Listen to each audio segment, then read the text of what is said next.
From Boston fog to courthouse stone, Aiden wore the truth like a coat.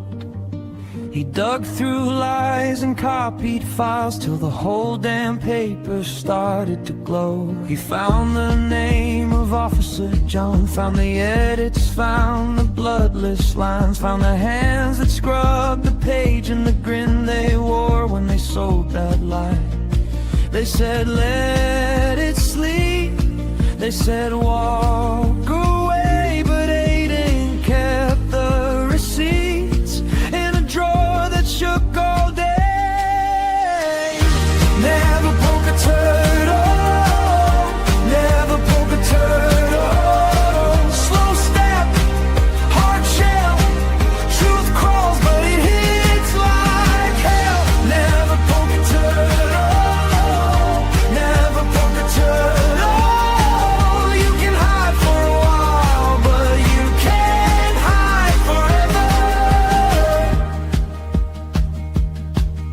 Commonwealth came with polished words and suits that fit a guilty frame. They leaned on names, they bent the facts, tried to bury John, then bury the blame. Aiden stood in the floodlit hall with his notes and a jaw like iron. He said, if you want this dead and gone, you'll have to kill every page I'm on. They locked the door, they raised the heat, but every thread they poured only sharpened what he'd see. Never poke a turtle, never poke a turtle. Slow step, hard shell, truth crawls but it hits like hell. Never poke a turtle, never poke a turtle. You can hide for a while, but you can't hide forever. And late came the lesson, too late for their hand. What moves in the dark still leaves marks in the sand. Aiden from Boston still stands in the rain. One man, one story, and a city saying names. Never poke a turtle, never poke a turtle. Slow step, hard shell, truth crawls but it hits like hell. Never poke a turtle, never poke a turtle. You can hide for a while, but you can't hide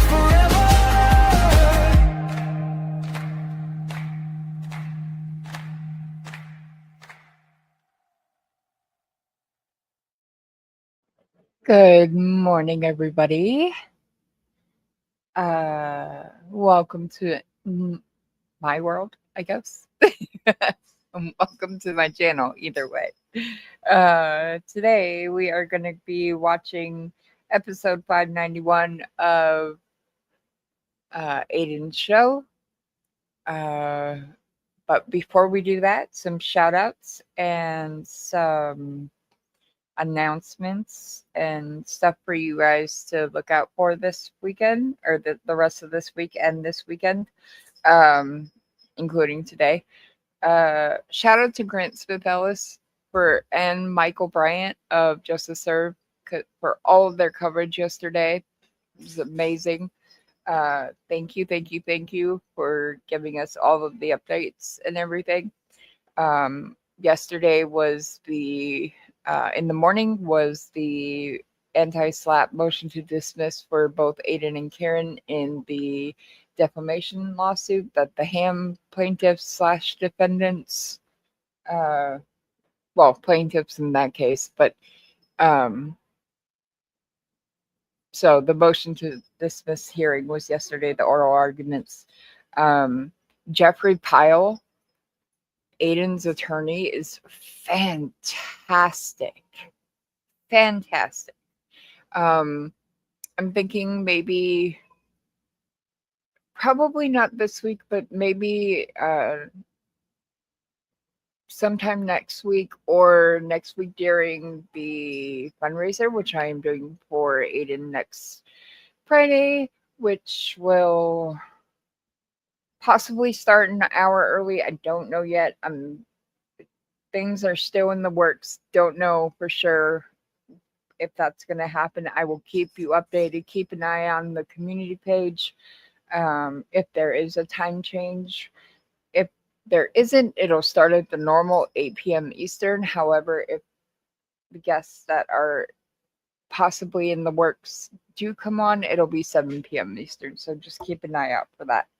I will be putting out a announcement about that prior to the fundraiser next week. As far as like what we're going to go over, what we're going to watch in the next week, I may go over, if you guys haven't seen, Kobe Ryan did another interview with his mom, Lori Vallow. That was heart-wrenching and infuriating, and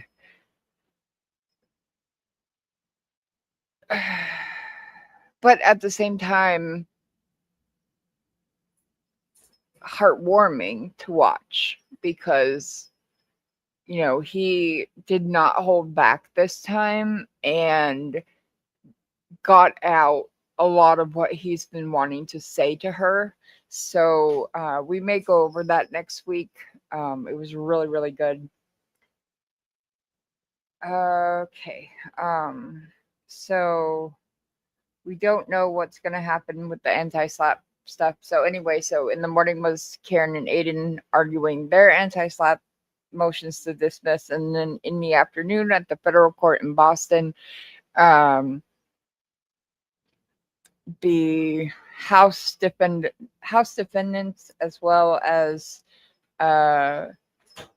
Buchanan, Proctor, Tully, all argued their motions to dismiss again in front of Judge Casper in the federal courtroom, who is also the judge for the Matthew Farwell case, which is coming up in October, for the death of Sandra Birchmore. So that happened yesterday, and Grant was there, and Michael Bryant was there, and the coverage was amazing.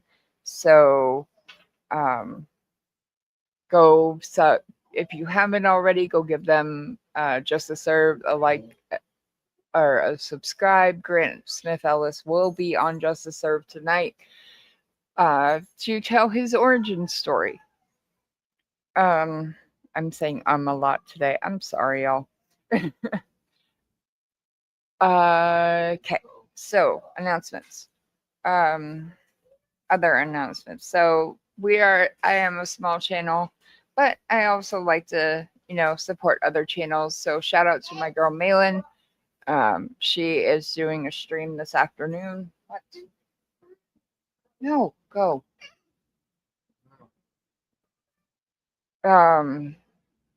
She will also be, the expert just hit 9,000 subs.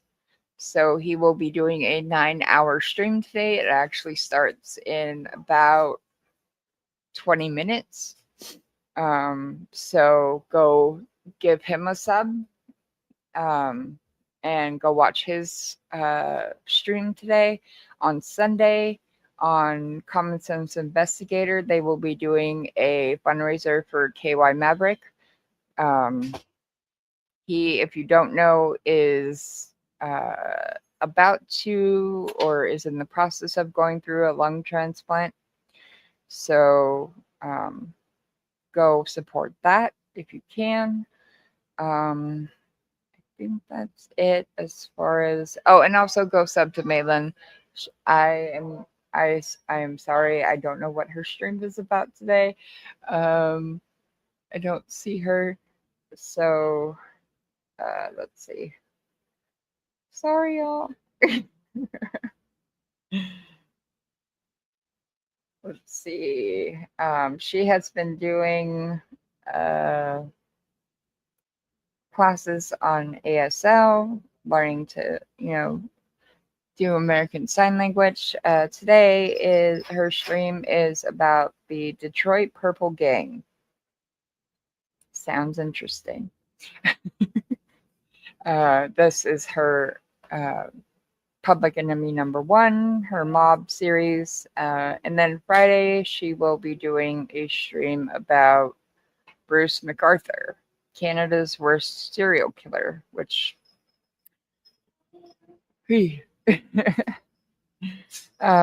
So yeah, so give her a like and a sub. What? And yeah, so let's play. It is Wednesday. It is hump day, y'all.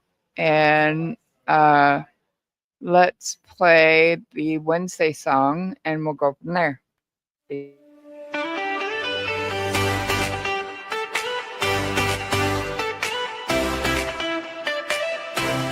Monday dragged me low. Tuesday took its toll.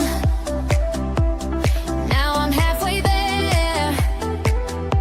Got one eye on the goal. Clock is running slow, but I know it's real. The worst of it is past. Now I start to feel.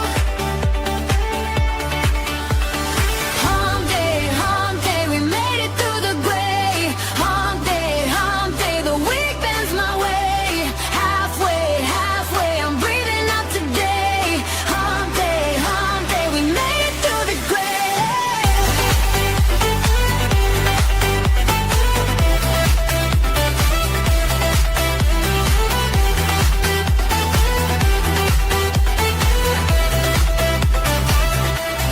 Coffee in my cup, shoes tied on tight. One more hill to climb, then I'm out of sight. Clock is crawling slow, but I know it's real. The worst of it is past. Now I start to feel. Hump day, we made it through the gray. Hump day, the week bends my way. Halfway, I'm breathing out today. Hump day, we made it through the gray.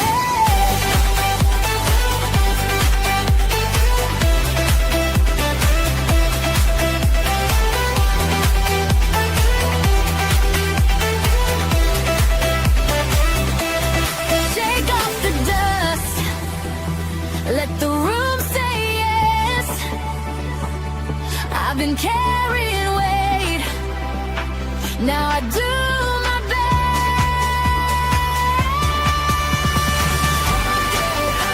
We made it through the gray.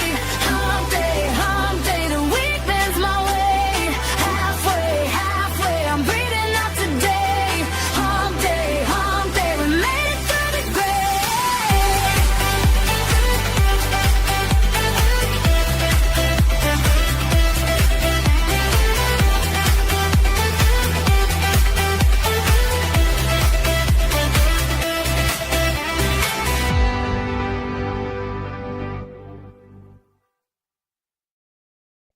I swear, y'all, if I get knocked out of the stream, it's probably because kittens are walking across my keyboard. They are 7 weeks old now, and they are so full of energy and just like everywhere. They are eating solid food and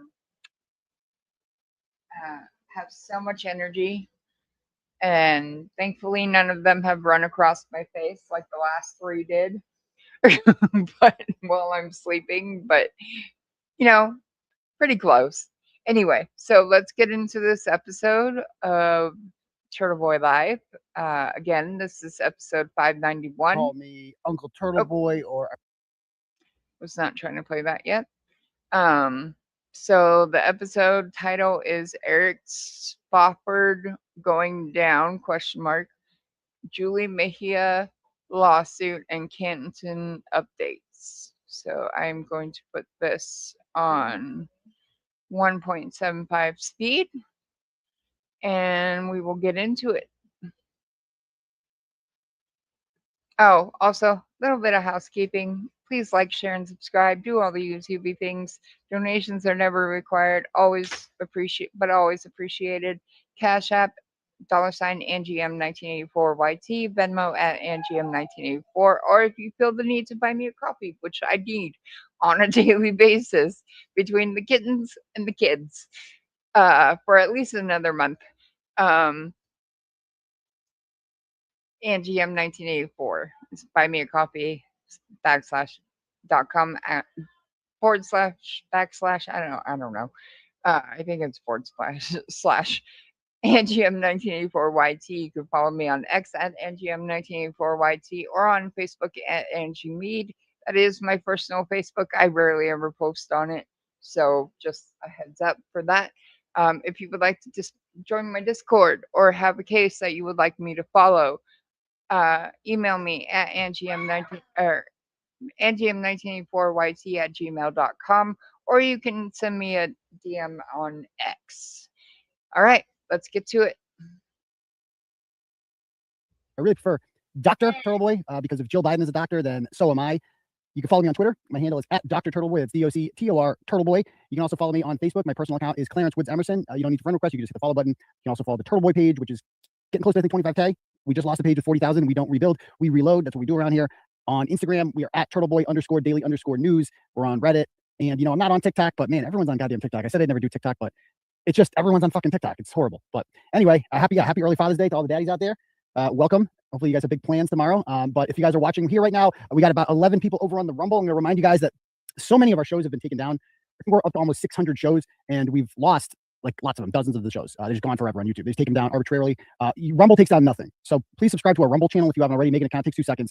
Hit that subscribe button on that channel. And eventually what we're going to start doing soon is streaming like the last 15 or 20 minutes of every show exclusively on Rumble to try to get more subscribers over there. We stream all of our shows on Rumble. We there afterwards. So please go and I'll try to keep up with the comments over there. I see Dolson Sob over there and 45 other people. So anyway, TikTok is where the population is. It's not nearly as censored. Oh, it's actually very censored. We got kicked off, dude, wicked early off of that. So anyway, we had an account with it got like 15,000 followers in like a week. I'm like, what? Everyone's on this goddamn platform. And then it's got taken down. I didn't explain why. So anyway, that's who I am. That's who you can follow. Most importantly, make sure you smash that subscribe button, because if you're new here, we do this every Tuesday and Saturday night at 9 p.m., especially all summer, because there was no playoff games. I don't do the Red Sox. I don't do the Woke Sox. I like all the teams around here, except I don't watch the Red Sox anymore. I gave up on them. I'm not doing it.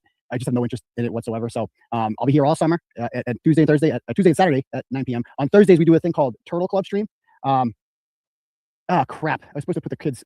Hold on one sec. Hold on. I was supposed to put the kids' fucking laundry in. I forgot one. Oh, God damn it. All right, I'll do it after this. Okay. Anyway, let's Father's Day. I should get that. I get a mulligan on that one. Anyway, I forgot where I was going with this, but yeah. So we also do a lot of, Turtle Club. Join it, $15 a month. You get ad free on the website. You can join below. You get access to the Thursday night stream that no one else gets. It's growing a lot in membership. We're getting close to like 100 people every stream on there. It's pretty fun. It's exclusive content that no one else gets. You get a free t-shirt as well. Yeah, I'll get the laundry after this. I promise. I'll do it. I'm going to take like a 5-minute break after a 2-minute break after the first segment to do the laundry. How about that? Okay. Anyway, so folks, yeah, also we do a lot of impromptu live, so make sure you guys hit that notification bell, because you never know when we're going to be live. I'm definitely going to be going to Canton in the very near future again, in Norwood. We have a special trip coming. We're going to be doing some reconnaissance work in that area. Not really saying what it is yet, but yeah, listen to Lisa. Turtle Club is the best. Join it. Okay. All right. Anyway, folks, so we'll just jump right into it. We'll do where you're repping afterwards. I'm going to jump right into our first story of the day here. And by the way, if you guys like the program, last announcement here, and you want to help us out and you want to donate, what you can do is, you can't donate for, like, if you watch other streams, you can probably see you might see this thing called Super Chat, where you can donate money and your donation comes up there. We're not allowed to do that. We're demonetized because we had the wrong opinion about President Biden's vaccine mandate 2 years ago. Okay, and they're like, you can't take money from people anymore because you're a bad person. You're spreading misinformation. You're going to kill grandma and blah, blah, blah, blah, blah. Well, even though we turned out to be kind of right on that one, we're still not allowed to, which is fine because it worked out well, because they took 40% anyway. So what you can do is you can click, we built our own Super Chat function. It's called Turtle Chat. You click at the link pinned to the top of the comment section, and you can donate whatever amount of money you want in that. And you get to write a message. I'll get an email and I'll read your message out loud to the class. For instance, our first one here is from Justin. He sends $5 and he says, highly recommend the new Rogan RFK episode. The libs are freaking out about it. I do like RFK. I just can't, the voice, man. The voice is a problem. Would you guys not agree with that? Like, I like RFK's ideas and all. I can't listen to him talk. Like, I know it's not his fault, but it's just like, dude, that's going to be a problem. I'm telling you, it's going to be a problem. But anyway, it's like Fetterman. It's the same. It's like Fetterman. It's a little bit, I don't know. At least Fetterman's funny. A little scratchy. A little bit. Like, dude. Okay. I'll definitely I'll definitely give it a shot. Okay, you guys tell me it's worth a shot. I'm gonna give it a shot. All right. Anyway, let's talk about our first story here. This douchebag. Okay, now I ended the blog by saying that I rarely, even with like Jen McCabe, I don't like Jen McCabe, but I don't fucking hate her in the way that I hate Eric Spofford. I hate Eric Spofford. I fucking hate him. I just detest this guy. And I think more than anything, what I hate are the people who blindly follow this guy still. That I can go to his Instagram page and I can still see all these assholes, women and men, kissing this guy's asshole. Like there's not tons of information out there showing that this guy is a complete sexual degenerate. So if you guys don't remember this dude, we published a story about it, NPR publishing a story about a year or so ago, a woman by the name of Lauren Chuljian. Okay. Now, obviously, I'm no like NPR fan, obviously, but I give credit where credit is due. And this story was excellent reporting. The story that she did on this guy, like it was world class. It's very rare from, I consider NPR the mainstream media, even though they're basically government owned. But it was about this woman who's a reporter from NPR who had bricks thrown through her windows, her parents' windows, a colleague's windows, and windows of a home that she used to live in. These incidents happened shortly after she published a story about this douchebag on the right, not this douchebag, on the right, Eric Spofford. He is the CEO of something called Granite State Recovery. It is I don't even know if they call it a nonprofit, a multi-million dollar organization that profits immensely off of the opiate addiction. And they do recovery, right? And I did see a comment that somebody left about there. It's like, dude, just stop doing drugs. I know it's not that simple, but like there is something to this where it's just like people like this guy can come in and just make a fortune off you. Now, Eric is a former drug addict himself who inherited a home from his daddy. His daddy's like a logger, I think, or something. I don't know. Like Eric likes to act like he's like from the streets or something. Like, dude, your dad owned property and shit, and you inherited it. And then he turned it. He's like, wait a minute, I can just have drug addicts sleep here, and then I can get money from the state through Medicare and from insurance companies because addiction is a disease it's classified as, and I can just get paid to have these people sleep in my house and we'll do recovery. Now, to his credit, there have been a number of people that seem to have benefited from his programs, and those are the people who are kind of like most loyal to him and why he feels emboldened to do the things that he does. But this dude makes like hundreds of millions of dollars off of, and by the way, we are going to get to the Canton stuff tonight. I like to do that towards the end. I want to do a couple other things first. But this dude here, he's made hundreds of millions of dollars off it. And he's like kind of like he's just not, doesn't seem like he's in it for the right reasons. Every picture he posts on Instagram, we'll see some of them, are him on his private jet, on a fucking yacht, doing like MTV cribs of his home. He bought a $21 million home in Miami. And it's like, dude, this is like, aren't you supposed to be a little bit humble for this job? And he acts like, he makes all these like motivational videos, and we'll see some of them where he's like, it's like reading a fortune cookie. The things this guy says, they're so generic. You got to work hard for your goals, and you can never quit. You can never, ever quit. Because guess what? When I wanted to quit and I felt bad for myself, I never quit. And you just got to keep working towards your goals. If you're a quitter, you're never going to be anything in life. Oh, dude, that was wicked deep, man. You're so fucking deep, Spofford. Thank God. You are a real, the guy really thinks he's like, I don't know, like Vince McMahon meets Elon Musk or some shit. I don't know. Anyway, with great power comes great ego. And this guy really thinks he's like hot shit. He's a Jew head, obviously. And he had sex with a number of women who either worked for him, and a lot of people who worked for him were previously in recovery themselves, or were just clients of his. And there's a power dynamic there. Like, you can't say no. Like, you can, but can you? You know, do you want to cross this guy? Like, it's an unfair position to put a woman in to proposition her for sex. And this dude is sending out, like, out of nowhere, the old unsolicited dick pics. Now, as somebody who obviously, as you all know, has partaken in that myself, the key word is unsolicited. Like, if you're going to send, there's a code when it comes to dick pics. You need to get what we call the green light. Okay, positive, like, do you want it or not? Like, do you want it? Okay, good. You can't just be like, well, send a dick pic, and it's like fishing. It's not fishing. You can't just send a dick pic out there and be like, well, see if there's any biters. Nope. You can't do that. You got to get the permission. And this guy's just sending dick pics out left and right to women who he has immediate power over and influence over. And you can't be doing that. So they felt like they had no choice but to go along with them. And I mean, look at the people who he's associating with. There's Mike Pence, who, by the way, canceled a trip to New Hampshire during the last election to meet with this guy because his second in command, I think his name is Eric Hatch, I want to say. He used to play football for the Giants. He got caught selling a lot of drugs, and he's facing time in federal prison for that. And so Pence canceled at the last minute his trip there to talk about the opiate epidemic and didn't want to be associated with this douchebag. So Nunu associates with him. Steve, what's his name? The DJ asshole. Okay. I mean, there he is. Like, look at the things he writes. I used to be insecure about winning. I would hide doing well because I didn't want the haters, critics, and naysayers to talk shit. I had watches I wouldn't wear and cars I wouldn't drive because I don't want people to see me. Like, you really made it. Like, what did you do to make it? Like, I understand it's America. Like, everyone should make money. But this dude has no talent or skills or anything besides just scamming insurance companies. Like, this chick he knocked up, her name was like Persephone or something. She was a drug addict. And I don't even think they're together. I think he might have sued her. I'm not exactly sure. We'll find out momentarily. But after NPR wrote their story about this guy detailing all the sexual misconduct, and that woman, Lauren Chuljian, she interviewed everyone. Like, she spoke with, how they got this is first she did a story about a COVID outbreak, which I thought was a stupid story. And then after that, people started like, oh, you think that's bad? Look at all these dick pics. And people started telling her it gets a lot worse. And all of a sudden, people start coming forward, and she provides a lot of them with anonymity. And anonymity, is, as we know, is very important for stories. I use it a lot. And I thought it was she's not going to publish something, and her editors aren't going to publish something that they don't feel 100% confident in. And so many people came forward telling similar stories that it became real. And she saw the Snapchat. I don't know if she saw the Snapchats because Snapchats disappear. He would send a lot on Snapchat. The old make my dick disappear app. That's what that's for. Don't trust guys who use Snapchat. Anyway, afterwards, he posts this letter, and it's to and he's like, 3 months after I sold my business for 9 figures, Yes, throw that in there a lot. NHPR published a hit piece about me. I told them all the allegations are false, but they didn't care. They were going to publish this story no matter what. That's what the media does now. NHPR don't like me, my politics, my wealth. Okay, so I don't know who this guy is that he's talking about, but this right here proves that Aiden is a journalist. Like, he's a journalist. This is the kind of stuff he does. Like, before Karen Read and after Karen Read, is he still covering a lot of stuff having to do with Karen Read? Yes, because not only is she facing you know, all these civil cases and fighting through all these civil cases, her case is heavily involved in his. Can you not step on the keyboard? Thank you, little girl. Sorry, kittens and mama cat and oh my gosh, ladybug. Come on. Come on, get down. I don't know how Mary B does it with her two kitties. Like, and we have 1, 2, 3, 4, 5 right now in our house. So it's a little insane when it comes to kitty cats and walking over keyboards. And yeah, but I love them. They are so much fun. Anyway, so yeah, so this just proves that he's a journalist. Like, this is what he does. You know what I mean? So back to this. My appearance, I'm so hot. I'm so hot. I'm so rich. I'm so conservative. They just you can't stand me. So they're trying to cancel me. Not happening. So he's presenting himself as like this conservative right-wing bulwark to like left-wing. Like, he's trying to appeal to people like me. That's what he's trying to do with this whole thing. I can see right through it. Apparently, the reporter spent more than a year working on this fake news. What'd she find? Not a damn thing. She coupled some fake allegations and misconduct together with salacious verbiage. Speaking of, to make me look like a predator. Worse, her star witness was one of my closest friends and mentors. Piers Kaniuka. Piers was his sponsor.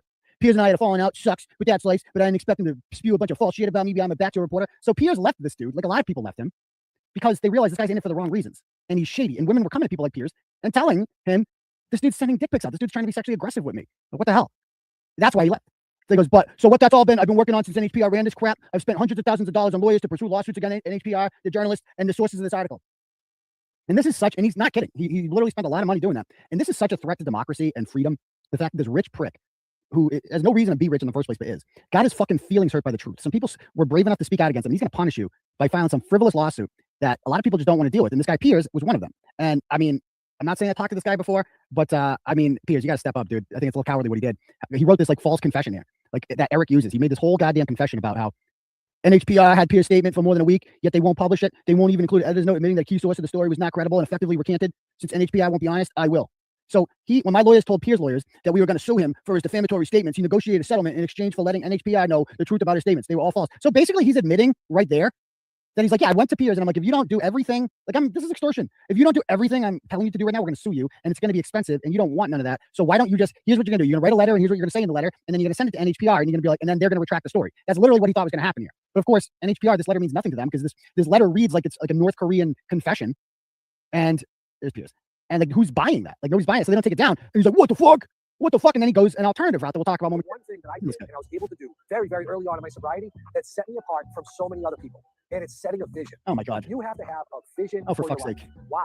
You can't hit a target you can't see. Your life is never going to exceed what it is that you can't think. You must be able to think it before it'll ever come to fruition, before it'll ever manifest into reality. Your ability to have This dude is the Kamala Harris of the recovery world. I've never heard somebody say less while saying so much. You have to fucking think bigger. You have to dream bigger. You guys short sell yourselves. You really do. How big is the vision? Fucking bigger. That's the answer. Oh, It has to fucking be big. bigger. I have such Oh, yeah. unrealistic vision. You know what they said? Eric, you need to be realistic. I told them what I was going to do. I'm going to build a What? company. It's going to look like this. It's going to help this many people. It's going to make this much money. They're like, Eric, I don't know. Yeah. You need to be realistic. Yeah. You know what I learned over time? That everyone that told me I needed to be realistic, I had to get the fuck out of my life. Now I love when they say something like that to me because I know I'm like, you're one of those motherfuckers I ain't going to listen to.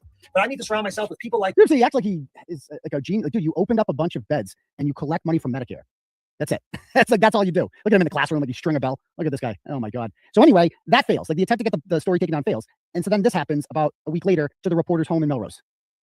And this is freaky, man. The dude is in the yard, throws the rock right at the window. Like, dude, that's crazy. That's middle of daylight. Look at all these cars around and shit. Again, brick. There's a car in the driveway. Insane. So that happens. And just talk about stupid. It's like everybody's going to know you're behind that, Eric. Like nobody's going to be dumb enough to think you didn't do that. And he also wrote they wrote just the beginning and cunt all over the place. And I mean, this is a serious threat. A lot of reporters are dramatic about, oh, threats to democracy. Like this is an actual threat. This is a serious fucking thing. And so that doesn't get her to stop. And I've been in the situation too. Like, you don't think I've been in the situation where people I love and care about are like, have asked me, like, can you stop doing this? Because we're getting dragged into this now. You know, my work is getting called over this. Like, they'll blame me for it. Like I did it.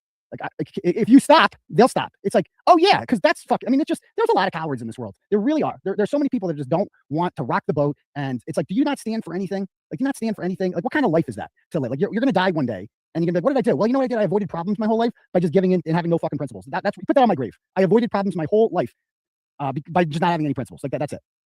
So he wanted to send a message like nobody fucks with Eric Spofford. So then he files a lawsuit, and he files it against NHPR, Chulgian, and 3 of the sources. One of which is a guy named Justin Downey, who I'm going to have on momentarily. And Justin, unlike some of these other people, to his credit, he never backed down, and he's been posting about what a punk Eric is this whole time, and it's been great. And so he'll tell his whole story momentarily. But anyway, the lawsuit was thrown out in April, and then he appealed it. And this judge, Dan St. Hilaire, is really dangerous thing he's doing here. He's granting Eric access to the reporter's notes, which if you listen to her podcast, The 13th Step, which is really, it's good. I don't know if, is anyone out there listening to this podcast in the comments? The 13th Step. It's about like the 12-step program, and the 13th step is sucking Eric's dick, basically. And like, that's how you graduate from there. I don't know if you guys have listened to it. It's a really good podcast. I wouldn't listen to the part, like it starts taking a liberal stance once they start talking about Christine Blasey Ford. And then they talk about, like they start how it's like these homes are racist and anti-transgender. I'm like, okay, I skipped forward. I'm like, I'm all set. Let's just stick to the story. Okay. Let's just stick to the story. But anyway, it's wrong what they're doing, how they're forcing this woman to like hand over her notes, which she really obviously doesn't want to do. And so then this guy comes along, Eric Labarge. So another piece of shit. Look at this fucking useless chode. And these guys, by the way, Eric never sued me. Eric, how come you don't sue me, my dude? Like I was much worse than you than NHPR was. And you just blocked me because you don't want this smoke. Like, at least he's smart enough to know not to fuck with me. Like, Eric Spofford wants nothing to do with Turtle Boy. Fucking nothing. He knows it ain't my I love a lawsuit against you, dude. I love it. Let's go. Let's dance, baby. Let's dance. But he doesn't want it. And that's a shame because I would really look forward to that.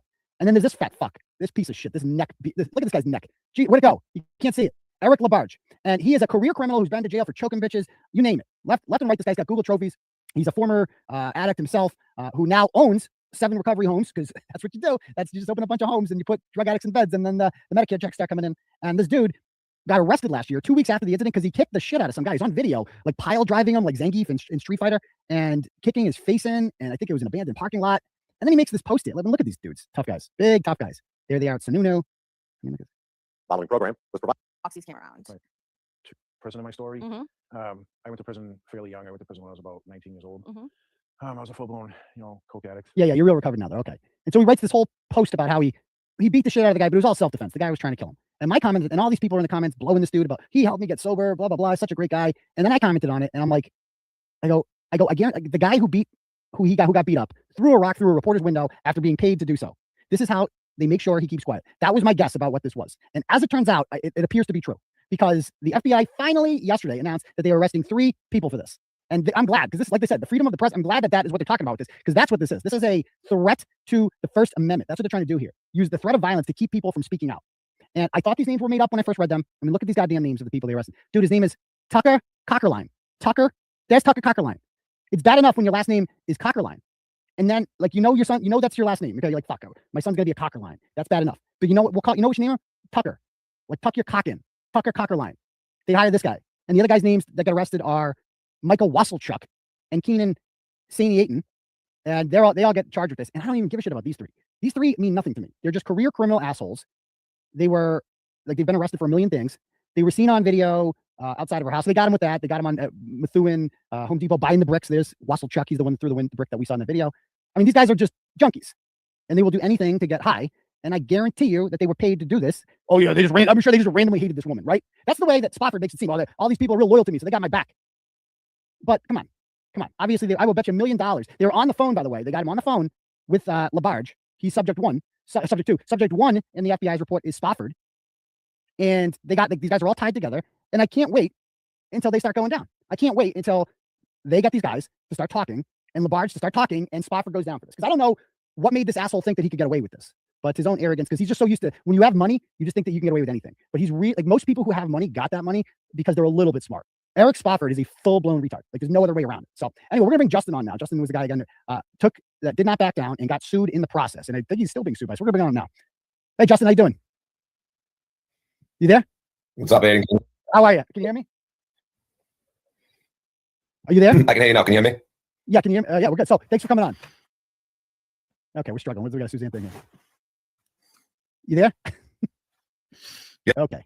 I think are you watching on I'm here. YouTube I'm or here. Can you hear me? yeah, but are you watching us on YouTube or are you watching on StreamYard? Don't watch on YouTube. Okay. Did we lose you? I'm on. Can you hear me? Yeah, can you hear me? Okay. This is bad. I can hear This is you. what you can hear me. We can hear you. Okay, Yeah, so let's I give can this a hear shot. Okay, so so you're being sued by Eric, right? Oh my god. Can you hear me on this? Okay. So this is not. You Hello? got to turn the YouTube off. Do you have YouTube on it? Are you on YouTube right now? If so, turn YouTube off. Get rid of YouTube. I can hear you. Okay. I'm not watching it on YouTube. Oh, you're not. Okay. So, but it is working. Can you hear me? Like, I don't know what the hell's going on. We were talking on this before, and it was fine before the No, show. I didn't. I'm not. Oh, you're not. So it's not. Can you just Yeah. can you refresh your StreamYard link then? Okay. Okay. So I'm gonna tell him just refresh your StreamYard link because this ain't gonna work. This ain't gonna work. I'd love to hear from him, but you gotta refresh the StreamYard link. Hold on. I'm trying to figure this out with you. Just hit refresh. Go to the top of the bar and hit enter it again. Hold on. Okay. Yeah, just hang up and dial back in. Okay. Anyway, let me check the turtle chats in the meantime while he tries to figure this out. Got another turtle chat here. We got one from Richie O. You're doing a hell of a job, Turtle. Loved the Tuesday night show. Absolutely priceless. Tuesday night show was fun. That was when we called all the people on Gemma Cave's call list. That was intriguing. I'll tell you Hey, that can much. you hear me now? Yeah, can you hear me? Can you hear me? I can. Can you hear me? Okay. Yeah. Is that better? It is. Yeah. Sorry. Okay. Yeah. All right. Cool. All right. So anyway, so you're being sued by Eric Spofford, correct? Yeah.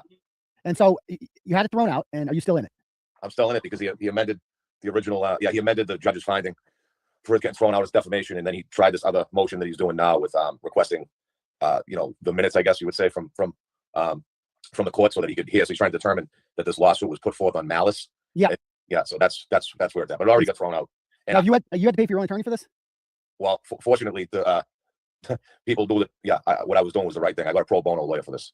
Oh, somebody helped you out free. That's good. Okay, cool. I was gonna say NHR really should be paying for your attorney. They're the ones that got into this mess. Yeah, should they, pay for your attorney. they didn't think twice about it. I said it to Okay. them. I said it to them. They Okay, picked good. up on it. Glad to hear, because if they're gonna do this, they should stand by their sources. So what? Tell us about how you got dragged into this lawsuit in the first place. What happened? Well, can I just clarify one thing that you said? Shoot. Yeah, shoot. I don't want to get into a piss and match or anything. Piers is the most morally upright guy that I've ever met in my life. And, Okay. Whatever's going on, he has extenuating circumstances that I don't want to get into because that's his personal, personal business. But whatever reason, he didn't recant what he said on it. That wasn't a recanting. He had extenuating circumstances I won't get into. That guy's one of the best human beings that I've ever met in my life. And I've met a lot of people, and I'm a pretty good judge of character at this point in my life. I can tell when somebody's genuine and when they're not. He's 1,000,000% genuine. That being said, I was in Portland, Maine. This is how I got involved. I was in Portland, Maine in a sober house in 2018. And I just got out of prison myself, and I was just getting sober. And I was in the Portland recovery community, which is affiliated with a lot of different places, I guess. Granite being one of them. The Plymouth House was another. And so it was a series of sober houses that were linked to these particular recovery centers. And you would get sent there afterwards. And you'd be in kind of the greater network of either Eric's center or the Plymouth House. So you kind of get in the picture there, right? So everybody that was in these sober houses had either just came from the Plymouth House or had just came from Granite Recovery, which Eric owned, right? So now you're in this greater community and going to meetings and working with people and establishing, connection with people that are in the same boat as you. And then there's people in that community that, are leaders or leaders, right? Real leaders and then fake leaders, right? That are affiliated with these places. I came into friendship with a girl that had just gotten out of Granite and had just left there, like fresh left there. And we were friends. And she started confiding in me that Spofford was sending her dick pics and trying to fuck her and everything else. And this is before I had done any work on myself at all. Like I said, I was just out of prison. So this recovery scene was new to me. I hadn't done any spiritual work whatsoever on myself yet. I was pretty crazy at the time, coming off drugs, coming out of a pretty long prison sentence myself. So what was Eric saying in the messages? Yeah, he was just sending her dick pics and Just out of nowhere, just dick pics. Yeah, basically, yeah. He got her Snapchat information and was just letting cock pics fly away. And what would she say in return? I think that she was pretty confused and didn't know really what to do. Was just trying to gently brush him off, and she didn't go sleep with him. But I think that I don't know for a fact because but I think that she probably felt like, I don't know, compelled to answer. Yeah. In the story, was she Elizabeth in the story? That was her surname. That was her fake name. Yeah. Okay. And she was her voice in the podcast. Yes. Yeah. Okay. And so is she out now about who she is, or is she one of the people who was sued? She didn't get sued, no, because her real identity didn't get. But Eric could figure out who she is. Oh, right? he knows who she is. He's tried through third parties to try to get her to stop talking. Oh, really? Because, well, yeah. Yeah. I suppose if he sued her, he would be admitting that he messaged her. Yeah, he'd be admitting that, yes, I sent this girl a dick pic and I don't want her to tell the truth. Yes, right. Okay. So you think you agree with my analysis of Eric Spofford that he's just a complete fraud, piece of shit? He's totally fraudulent. I mean, the guy gets sober at 21 years old. He's from New Hampshire, and he talks about being from the streets. I'm from South Boston. I know what the streets look like. They don't look like any street in New Hampshire. Yeah, he got sober at 21 years old and inherited some type of property from his daddy. And yeah, and he has this, I think he's listened to too much rap music and he's watched too many gangster movies and this fucking thing that he thinks that he has to be some streetwise boardroom tough guy fucking wannabe gangster. He has enough money now to literally implant this fake identity. Isn't that nuts if you think about that? No, it's making him a lot of money. Yeah, So it's doing something, and he's got an army of people who believe in this shit. Like, yeah, but they're morons. they are. They're total morons. Anybody that can see clearly, like you or I, there's plenty of people that see through them too. Yeah, they're morons. They're impressionable idiots, is what they are. You know. Right. What I just can't understand is that he's still able to do it. Like he just opened up another one in Columbus, Ohio, didn't he? Yeah, Treatment X, and then he's affiliated. But it sucks because, and the truth is, there's a lot of good people in this industry that devote their lives to helping people. Rockland Recovery down here in Massachusetts, they do it the right way. The owner's a great guy. All his staff are proper. Lisa Nashawati up in Portland, man, she's phenomenal. She's the real deal. Her heart's in it. With Soul Sanctuary, there's a ton. Jimmy Bradley, one of a good personal friend of mine. I mean, that kid gets people in treatment all the time, like at 2:00 in the morning. You know, there's many really pure-hearted, good human beings. And the fact is that a guy like this is a total blight. Hey, Jeannie, thank you for coming. I appreciate it. Yes, but the like button. Love you, friend. On everybody's efforts. You know what I mean? But here's the thing. He's learned exactly how you hit the nail on the head, how to scam insurance companies. And he's basically taught a whole slew of fucking equal retarded morons like to do this, right? Like Labarge. Yeah. And they do it, right? And so now that the industry has been infested with scum, you know, it's easy to see. They all take pictures of then little captions of how much they help people, whether on fucking personal private jets and, you know, on vacations and everything else. And they're cashing astronomical checks on a weekly basis, and they don't even know the person's fucking name who is in their center or hasn't met their families. And it's disgusting. It is. Yeah, because it's just like, you know, I have no problem people making money, but this dude is just bragging about it. Like it's like this great idea. Like, oh, it's a great, like if drug dependency ended tomorrow and people stopped doing drugs, Eric would go broke. He needs an opiate epidemic to make money. Yeah, well, he wouldn't want to actually do anything illegal because his tough guy persona would get put to the test in an actual real prison with real tough guys. Well, right? I think if he orchestrated this attack on the reporters, which I'm positive he did. Oh, I know like, for a fact he did. I called it the day after it happened. Why do you say for a fact? Because it's so easy to put those pieces together. I mean, common sense tells us he did it, but has he told anyone? Or is there anyone with knowledge of this? And look at his own comment there. There's somebody loyal to me, just, you know, they must have just, like, he's that much of an idiot. He would like to throw out subliminal messaging like that to make himself look like some kind of mob boss. This is something that this guy's brain is like. So for those of you unfamiliar, Eric told NHPR when they asked him about he goes, I don't know, maybe there's a lot of people who are really loyal to me, so maybe one of them did it. And it's like, come on, nobody's that loyal to you that they're gonna throw a brick through. First of all, not just her window, but her parents and an apartment that she used to live in on the Vermont border. You know what? You want to hear this? Want to hear a good comment that's gonna make you laugh? Oh, yeah. Because he's from the streets and he's such a tough guy. In the lawsuit against me, he said that when this came out, he had to flee New Hampshire. Oh my God. He's in the witness protection program down in Florida now. He's really stupid. Like if he did this, they're going. Do you think they're gonna rat on him? Do you think Labarge would rat on him? You hire 3 street level junkies to do this. Now the feds. Now listen, you know anything about indictments or anything like that? Like the feds play for keeps. Oh yeah.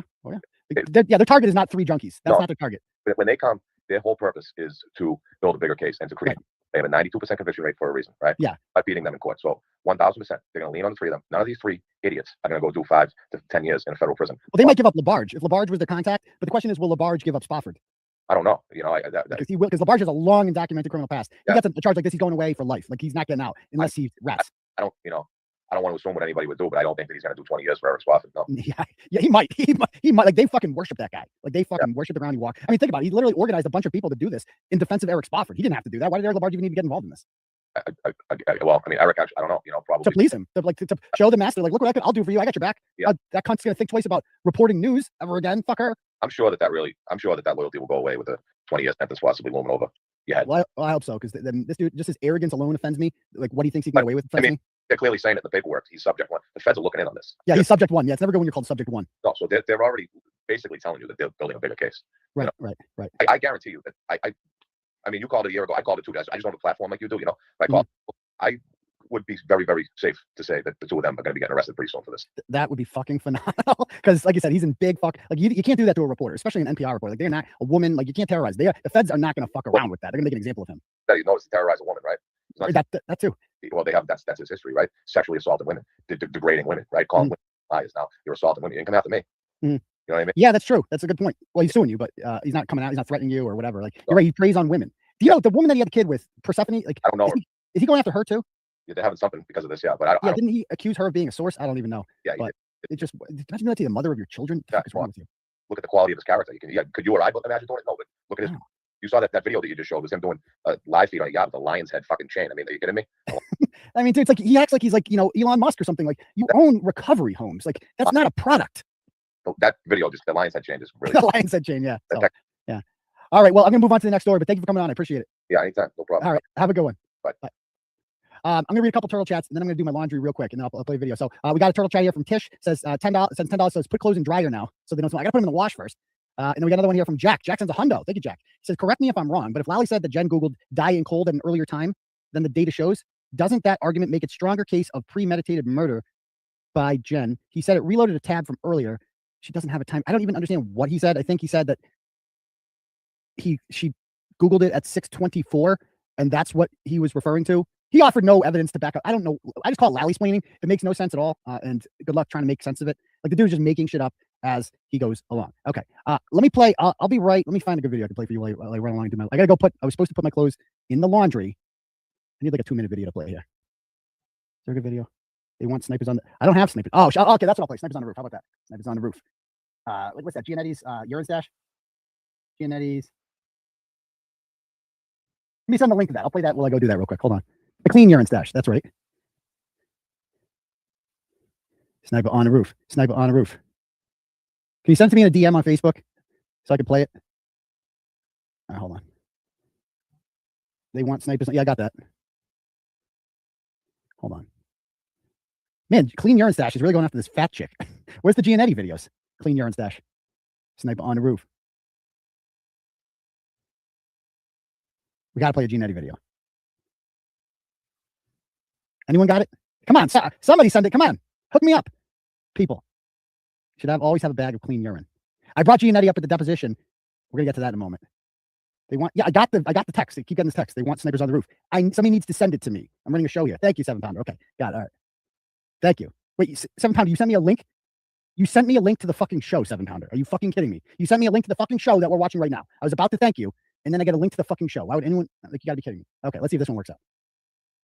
You sent it again, 7-pounder, twice now. Okay. All right, Matt Ferrer, let's see. He got it. There, that wasn't fucking hard. Okay, let me play this video. Okay, guys, here's a video of the show we're watching. All right. Giannetti, a superstar. Everywhere I go. Wait, this isn't Sniper on the Roof. No, they want the fucking, you know which video? Somebody's got the fucking video. Somebody got it, right? The Gianetti fucking video. You know what I'm talking about. If you want to watch the fucking video, then send it to me. Everyone's like, I want to watch the Sniper on the Roof video. Then fucking send it. You know which one I'm talking about, right? We're all talking about the same fucking video. The Gianetti compilation video. The greatest hits one. Or else I'm just going to throw something on. Okay, hopefully this is it from Joy. I'm trusting this one. Trusting this one. Now I'm getting people sending it. No, not the latest disc. It's the... Here it is. We got it. We got it. That wasn't hard. Okay, we got it. Thank you. Who sent this? We'll find out one second. Oh, hi, this is Mike Gambino Gianetti. Is your teenage girlfriend giving you a hard time about never growing up? Are you suffering from arrested development and long for the early years? Well, here's the album for you, Trapping with Mike, the greatest hits. Featuring such hits as Sniper on the Roof, the living room version. Snipers on the roof, shoot, in a current, Sniper on the Roof, the version. She put me in the shower, then before in the bed, she looked at my penis. I wanted to get high on crack. I tried to put it in. She was nodding out. I didn't even get it in. Pulled it out. Where you going? Starts banging her head off the head, off the deck. That was a fun one. Calm down. Little timeless hits like The Feds Watching. Fresh with the Fed watching. I'll be looking fresh with the Fed watching. I'll be looking fresh with the Fed watching. Do whip, yeah. Back in time, back in time. See, and the 5-foot radius of me. I'm untouchable, unbreakable like Willis. You're broken and hopeless like last man Samuel Jackson. I'm smashing your chick and I'm dashing. Get a little crazy in the backseat with anti-Semitism. And that's why I'm still here. The break for the scene, not with the street. I was always the king of HP. Oh, Ain't no rat, that's already a kid. You see a record? He's like the definition of a rat. Amber Alert. Any kids? I don't fuck kids, by the way. Amber Alert. He's on alert. Go arrest baby Bella.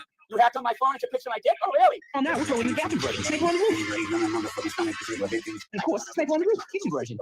Everybody kidnap my son and make a blood transgender baby. Are you crazy? European dance sensation. You can't get over the transgender baby thing. For our Latino friends, I don't know English. I don't know pros. your friends are starting families, they're getting jobs. Well, why don't you call now? He's sitting on the couch doing nothing. What is the video? It's one last, and if you call now, we're throwing this one hit. Come on, Gabba Pant and Quality Fan Master. You feel like weirdos down there. Or like weirdos back there going down there. He's not kidding. Like, he's dead serious. This is not an act at all. I'm not high, by the way. I'm tired. I was just tired. I was just tired. He's street. Oh, the best is. That was a fun one. That's a fun. Well, call now, everybody. 1-800-364-1221. 18 years old to the call. Or if you're younger, call me. This is Mike Gianetti. Hi, Diane G. Thank you for coming. I really, really, really, really, really, really appreciate it. That never gets old. Okay. All right. Thanks for bearing with me. Again, if anyone else would like to donate to the program, you can click at the link at the top. That brings you to something called Turtle Chat. You can do it that way, or you can do a Cash App at $ Uncle Turtle Boy is my Cash App. I'll get the notification on my phone, and I will read your message out loud to the class. Okay. All right. So let's jump back on and talk about real quick before we talk about some Canton stuff. I want to talk about Julia Mejia in this lawsuit. Now, we read a lot of the depot on Turtle Chat the other night, but I want to go over some of the highlights again. Okay, because this is just too freaking good. So and talk about, and I'm on like a theme here tonight about the law and order and the lack of it in this country. And Eric Spofford's lawsuit is stupid. And Julia Mejia's is even more stupid because she's an elected official coming after, like, trying to sue a journalist. She's not throwing rocks through my window, but she might as well be. And so she hires scumbag attorney Anthony Ellison. Go back and read the blog I wrote about this guy. I forgot what it is. Like some of the things, abuse of women. He's a bad dude. But anyway, we'll do where you're up in a little after this one before our next. But anyway, so he's suing me over these two blogs for Julia Mejia. Julia Mejia is a Boston city councilor. So Boston city councilor who live streamed shooting victim's corpse instead of calling police has attempted to defund the police, is close friends with Monica Cannon Grant. This is a blog from February of 2021. The second blog is Boston city councilor Julia Mejia makes Twitter account private after being asked about allegations of drunk driving and drug use. So I had heard many people on Twitter and other places sending me messages talking about alleged drunk driving, that this woman was involved in a DUI with a lieutenant from the Boston Fire Department, and that they were let go after she kind of said, like, do you know who I am? And they got away with it. Now, Anthony Ellison is probably going to take what I just said there. This is what this motherfucker does, is he takes clips of what I just said and left out the first part where I said I had been hearing these things from people and sources were telling me, and he'll just play the part where I said she was driving drunk, right? That's what this guy did throughout the whole deposition. It was so dishonest and in bad faith, and I called his ass out on it. And like, I don't know with these people, like, they think like just because I'm in a deposition, I'm going to pay you respect. I'm absolutely not. I have no respect for you whatsoever. You're a piece of shit, and I have nothing but contempt for you, and I want to know who's paying you. Maybe I'll sue him. Maybe I'll sue his fat ass. Anyway, he's suing me for a lot of these comments. Anyway, the woman, let's talk about the first one's easy. Like, the first one's like, she live streamed a murder scene outside of her house, and I'm not even the one who reported on it. Multiple other media outlets did, including Boston Live, and she apologized for it afterwards because the family of the deceased was really upset. I guess they said that his body was in it or something, and that she had crossed police lines. I didn't see the tape. Okay, I was taking a mental health break at the time. It's like one of my first comeback stories, is writing about this week-old story, and just I had very little to say about it. Hello, everyone. It is Counselor at Large Julia Mejia. Oh God. And normally, oh God. When you see our videos, we're usually coming in on my blog earlier this week. Can't keep up with the days anymore. And before I dive in, I want us to be super mindful of what the Okay, so she apologizes, but if you did nothing wrong, what are you apologizing for? And the family of the deceased is calling her out on Facebook, and these were included in the Live Boston blog. And they're like, this apology is bullshit. You know, you caused unnecessary harm. What do you say here? It was a poor attempt to grab the spotlight. So you're doing this for clout. Why else would you feel the need to be like, I'm going to jump on fucking TikTok and share, live stream myself? Like, dude, get over your addiction to the internet, please. Anyway, that one should be an easy one to whatever. This one with the alleged DUI is different because I never said in my reporting that I'm sure of it. I actually said the opposite. I'm like, we don't have any evidence that this woman drove drunk. All we have are a lot of people saying this. And I wasn't even planning on printing that until I messaged her about it. So I messaged her and I'm like, hey, hi, Counselor Aiden Carney from Turtle Boy Daily News. I'm reaching out for comment and reports I'm getting from sources within Boston Police that you were pulled over while driving drunk. Any truth to this? And all she had to say was no. And then I would have nothing. Again, I say stuff like this proves that he is a journalist. This is the kind of stuff he did before Karen Reed, even during Karen Reed, as pointing out right here. Like, he is a journalist. He's also an activist and a satirist, and, you know, he has all kinds of titles now. However, he is a journalist. He points shit out. He goes after corrupt cops. He goes after corrupt lawyers, politicians, so on and so forth. This is what Aiden does. So yeah. To write about. But instead, what does she do? She makes her Twitter account private. So I can't, like, that's the story. The story was not her driving drunk. That's not proven. What is, I believe she did it. And I said this throughout the interview. Like, if you gone, in my opinion, what do I think? Yeah, I think that. I think she was driving drunk. Do I know that? No, I don't. But you're allowed to have opinions. You're allowed to have theories. This is what I think happened. As long as you clarify that and say, look, this is what I think happened. You're allowed to do that. There's nothing illegal about it. There's nothing defamatory about that. As long as you preface it with, this is what I think happened. And everything I say on the show is what I believe. It's like understood that these are my opinions when you come on the show. What I write in the blog is fact. When I come on the show, this is where I share my opinions about the facts. We review the facts and I share my opinions on it. And everyone knows that I add a little color to it, a little hyperbole. right? And yeah, it's like you can't take everything I fucking say literally. Like that's ridiculous. I say so much shit. No reasonable person would like everything he said is fucking. He was pretending it's true. Like no, stop it. Like that's not how any of this works. The bar for defamation in this country is high, specifically for situations like this. And I believed that these were true because of a few reasons. Number one, so many the amount of people that were saying this, people who were credible in the past as sources, was off the charts. Off the charts. I was getting stonewalled at every turn, which made it seem more legitimate. And her past behavior, in which a Boston police officer filed a complaint against her for abuse of power after she used her power to kind of threaten him and be like, do you know who I am, after he wasn't directing traffic the way she wanted him to, led me to believe that this is the kind of individual she is. She would have no problem doing this. And I also made comments about, like, I'm like, a lot of people were telling me that she smoked crack. And I'm like, he played the clip where I was like, come on, crack. Like Mike Giannetti smokes crack. She's in the same camp as Mike Giannetti, but people were adamant about it. And I'm not saying she smokes crack. I don't know that. She hasn't submitted to a drug test. We might have asked her for that. She hasn't submitted to it. She's refusing. And yeah, I just look at her physical appearance and I say, come on, look at those eyes. Now, also, I would argue that in the last couple of weeks, things that we've learned about Rachel Rollins and Michelle Wu, we saw her go through a red light. She wasn't driving, but a driver was, and she didn't tell the driver to stop. The driver was a cop, illegally put on blue lights to avoid sitting at a red light and hit a mother and a child. And then the cop in her report blamed the mother and child. And Michelle Wu hasn't condemned them or said this officer is on leave or anything like that. Because that's what she does. That's what the powerful people do. And Rachel Rollins, we saw all her dirty text messages to Ricardo Arroyo and the things that she was doing to hurt Kevin Hayden. We know these people, when no one is looking, they abuse their power. So it's perfectly reasonable to assume that there was credibility to the story. Either way, this was my exact phraseology in there. I said, in the last 48 hours, we've been inundated with tips about looking into alleged drunk driving incident over the weekend in Boston involving City Councilor Julie Mejia. We don't print rumors or gossip as fact, but the allegations are troubling because multiple sources in the Boston Police Department have alleged that an unnamed Boston police officer gave her a pass and allowed her to get a ride home. Alleged. Everything I just said there is true. I never said she did this. I'm saying people are saying she did this, which is a fact. It's a fact that people are saying she did this. That's just me talking about what people are saying. You're allowed to talk about what people are saying. And that's what I was doing here. To be clear, we have no concrete evidence that this happened, as the city is thus far refusing to hand over body cam footage. That is a fact. We tried to get it and were denied. She was not arrested. However, the allegations gained credibility due to the volumes of tips that we received. So I reached out to her for comment and she did not get back. Boom.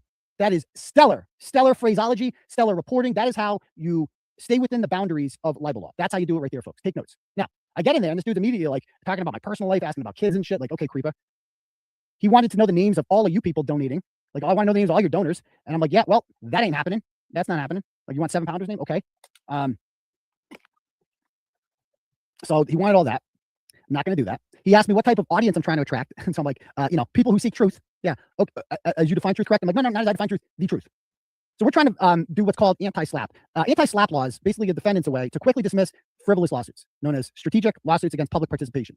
These lawsuits are filed against them for exercising speech, press, assembly, petition, or association rights. And in Massachusetts, it has to involve a government official. She's a government official. So if we're going to argue that I am petitioning the government with my blog, which I am, almost every blog I write has some sort of call to action, right?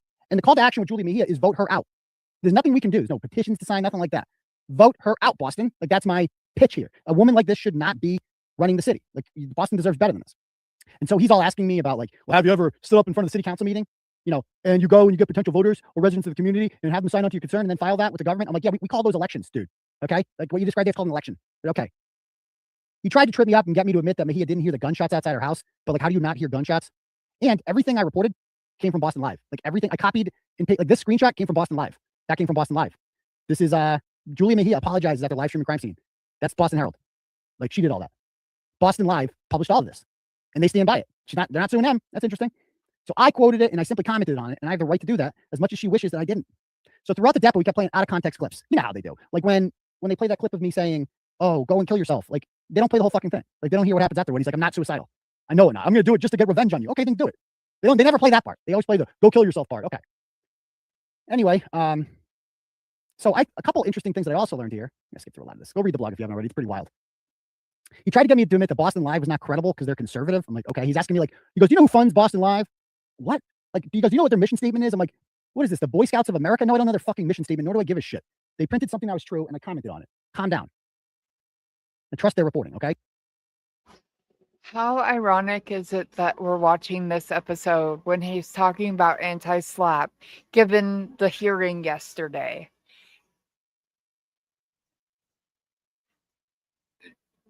So it's fascinating to me that And we know he's been sued before. This is not the first time he's been sued. Whether or not it'll be dismissed, who knows, with Judge Gilday. Let me turn the sound dampening because the TV's on because the kids are watching TV. But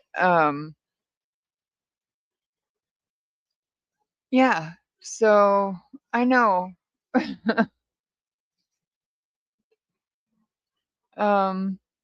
Yeah, don't step on that, silly. It's sticky. You'll stick to it. I have the plastic off one of my diamond paintings, and Foxy, who, if you don't know, is one of the older kittens that we hand fed. She's been with us for a few weeks. I think she's staying here. I don't know for sure, but she's a little sweetheart. But she was trying to step on the diamond painting and didn't know what to do with it because it was sticking to her paw. So yeah, but anyway, back to what I was saying. Like, clearly this isn't the first time that he's had to deal with anti-slap issues, and I know he's not talking about Canton stuff yet, but which will come. But you know, it's like I said, I will say it. I've said it twice already. I will say it again. He is a journalist. That is what the First Amendment is for: freedom of speech. Yes, does he say brash? Is he brash? Is he controversial? Does he say stuff, you know, that could offend people? Yes, but that is exactly what the First Amendment is for, is to protect speech that could offend people, because you have the right to say it. So put it down. Come on. Yeah, so, you know. Okay, back to this. Then he starts going in this whole thing defending Ricardo Arroyo, which was bizarre. Like, dude, are you defending Ricardo Arroyo? Because I believe 100% that he is a sexual deviant, and most people do. That's why he lost the district attorney race, okay? Then he tried to get me the names of my sources, like who is PFWV Boston, at Miss 5507, and Never Dementia, which sounds like the opposite of Never Trump. They're saying that, like, so some person on Twitter, like, I don't know who the fuck they are. Like, I care. So he's trying to get all these sources out of me, and then, like I said, in the Karen Reed case, the prosecution has accused the defense of going on a fishing expedition, but what she's doing is an actual fishing expedition. Because they're like what they're looking for. All this lawsuit is looking for, the whole purpose of the lawsuit, I realized it during the depo, is to get the names of the Boston police officers I spoke with. This was a woman who just voted to defund the Boston police, like $31 million. And Michelle Wu vetoed it, by the way, which is, it's so funny. They're all anti-police until they become the adult in the room. And then they look at, like, they become the mayor and they're like, oh shit, yeah, I can't do that. That's fucking crazy talk. I'm not going to do that. So, I forget. So she wants the names of these police officers so she can punish them, because she's shown that before with that other officer that filed a complaint against her. This is how she does. So I'm like, I see what you're doing, dude. You know, I'm not stupid. He's all asking me for my sources. Now this was fucking weird. Okay. He all of a sudden he brings out this screenshot. Let me show this to you. And this is what he's claiming is a conversation between me and a man named Cam Goggins. Cam Goggins is the editor and CEO, or was the editor and CEO of Live Boston. They're the ones who initially published the story about her live streaming the murder. And Cam is just a guy that I've collaborated with, talked about stories. He'll give me information if he has any. I give him. I like him, and I find he's like a colleague, kind of, you know. And anyway, I've talked to him many times. Usually we talk on the phone. It would, like, I'll text him like, hey, can you talk on the phone? And so this screenshot gets presented to me. And notice at the top of the screenshot, it says Cam. And that is indeed his avatar. But notice it says today at 4:15. That means the person who took this screenshot took it at the time with the foresight that this screenshot would be useful in the future. That's weird. Like, you knew that this was going to come up in a lawsuit. Okay. And he's saying that this is me talking to Cam, even though it can't be me for a number of reasons. And so it says here, hey, can you call me? It's important. I just reviewed all the texts between us. Cam says, I'm good, so I'm not worried. And then they say that was after my time. So clearly it can't be me, because I don't know what my time would be. But I'm confident you're smarter than to tangle yourself up in all that. Thank you for the heads up, Cam says. I'll let my legal team know so they are aware. And then he says, and yeah, I tried to get the police records and talk to my sources, but there was absolutely zero evidence. So we dropped it. We would have published it if we had anything on it. And I'm like, that is clearly not me. But Ellison is reading, and I'm like, who who took, because this text message is not from Cam Goggins' perspective. It's from whoever's in the blue, which isn't me. So who the fuck is this? And I talked to Cam about this, and he went through his phone and he keyword searched it because he would like to know, like, who the fuck is screenshotting my messages and sending them to these assholes? And there's nothing in his messages about this. And he's like, I don't know. I've never seen this before. I have no fucking clue what this is. Like, he's never seen this. And like, he has no, like, he's on my side. Like, he has no reason to think anything's up like this. Like, I talked to him about the Julia Mejia story going ahead of time. And he knew about it before I did. We collaborated on this. But so I'm like looking at this and I'm like, well, that's fucking weird. And look who's been like sharing it. Krusty Panties has been sharing it left and right. Like all the time. And remember, this is the same woman who last week, and I hate fucking bringing this woman up, but she just loves to insert herself into, she can't get over her obsession with me. So she inserts herself and she has nothing to talk about. Obviously, nobody's watching her dying fucking channel. How your subs doing there, Krusty Panties? Not so good. Yeah, left you in the fucking dust, didn't I? Yeah. Suck on that. So she has to insert herself into what I'm talking about, which has been mostly Canton and Karen Reed lately.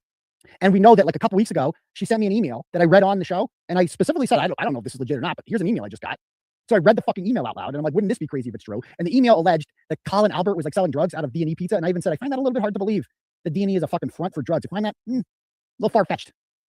So she sent, and I'm like, okay. And the only thing I wrote back to this individual was like, hi, Mia, don't worry, we'll protect you. Do you have screenshots to back up anything that you're saying? And as it turns out, it was just Krusty Panties the whole time. And she's like, did an hour-long stream where she's like, oh, I tricked him. He's printing fake news. I never printed this, Krusty Panties. I never fucking printed it. I read the fucking email out loud in the show. I said, I don't know if this is fucking true or not. I have no idea, but I never printed it. The blog is what I do. The blog is where I put news. This show is fucking fun and commentary. That's it.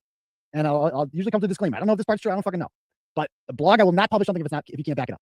And so she involves herself in this, but it just shows that she's not above manipulation because she fucking, here's the email she sent. And I'm like, okay. And so she sends a fucking doctored screenshot purporting to be Colin Albert selling drugs. So we know that she's certainly not above doctoring some shit, right? This is one who spoofs phone numbers, makes things look like they're coming from me. She called her own fucking daughter and spoofed my phone number to her daughter's phone to try to get me arrested. Like, that was crazy. She's a psychopath, like an absolute psychopath. Like, we've been so focused on Canton and she sees it and she's like, I have to fucking involve myself in this somehow. And she sees my lawsuit with Julia Mejia and she does the same thing. Like, I have to fucking involve myself and I can't be left out. So she contacts attorney Ellison, clearly sends him this screenshot. And Ellison enters it into fucking evidence. And I didn't put this together until I wrote this blog. I'm like, oh, she sent it, huh? And so obviously I've talked to Mark about that and we're dealing with it. That they are literally fabricating evidence for court to try to get me jammed up on something. Good luck proving that because it's all fucking made up. And just listen to this psychopath. Shannon Catone says, I told him it was just a rumor. I could never prove it. He knew that. I had absolutely no evidence. I said it was a rumor that I heard and he ran with it anyway. No, that's actually not what she said. That's not what she said at all. She and I had many conversations about this. She knows it's fucking, like, she believes it to be true. I believe it to be true. And we were working a lot of sources on that together because obviously she has sources within the Boston Police Department. At the time, she was still employed by the Boston Police Department. Now, the other person he names is a publication named Live Boston, run by a guy named Cam. So I personally talked to Cam about this very briefly. And he said, I told him it was just a rumor. I couldn't substantiate it with my police sources and I could never get a police record. I tried to get one. So I spoke with Cam. I did. So is she saying that I'm the other person on the end of those text messages? Because Cam, I'm like, as soon as I heard this, I'm like, yeah, fuck. I'm right. Like, Kate, nobody knows who you are. If Cam Goggins got a message from you, he'd be like, who the fuck are you? Like, nobody knows what you are, who you are. Nobody knows about your stupid channel. Nobody cares. You're not relevant enough. Okay. You don't matter in the Boston media landscape. You're nobody. No record of it. Nobody ever said that this was true. And I told him that it was just a rumor and he ran with it anyway. Yeah. He never said that. Yeah. I don't know how that civil case is going to go. I know that with Live Boston, we got that statement in text and I gave it to Julia's attorney once I got it. Right. So I got that statement in text and I gave it to Julia's attorney. So thank you for admitting, Kate, that you gave the attorney that. That's going to be very useful for us to help get this whole thing dismissed. Because obviously you entered fake evidence intentionally into this. And I love the confidence about like, oh, you know, he's going down for this. If you'll recall, what did Kate say was going to happen with the restraining order? Oh, right. She said she was going to get that, right? Or I know what she said.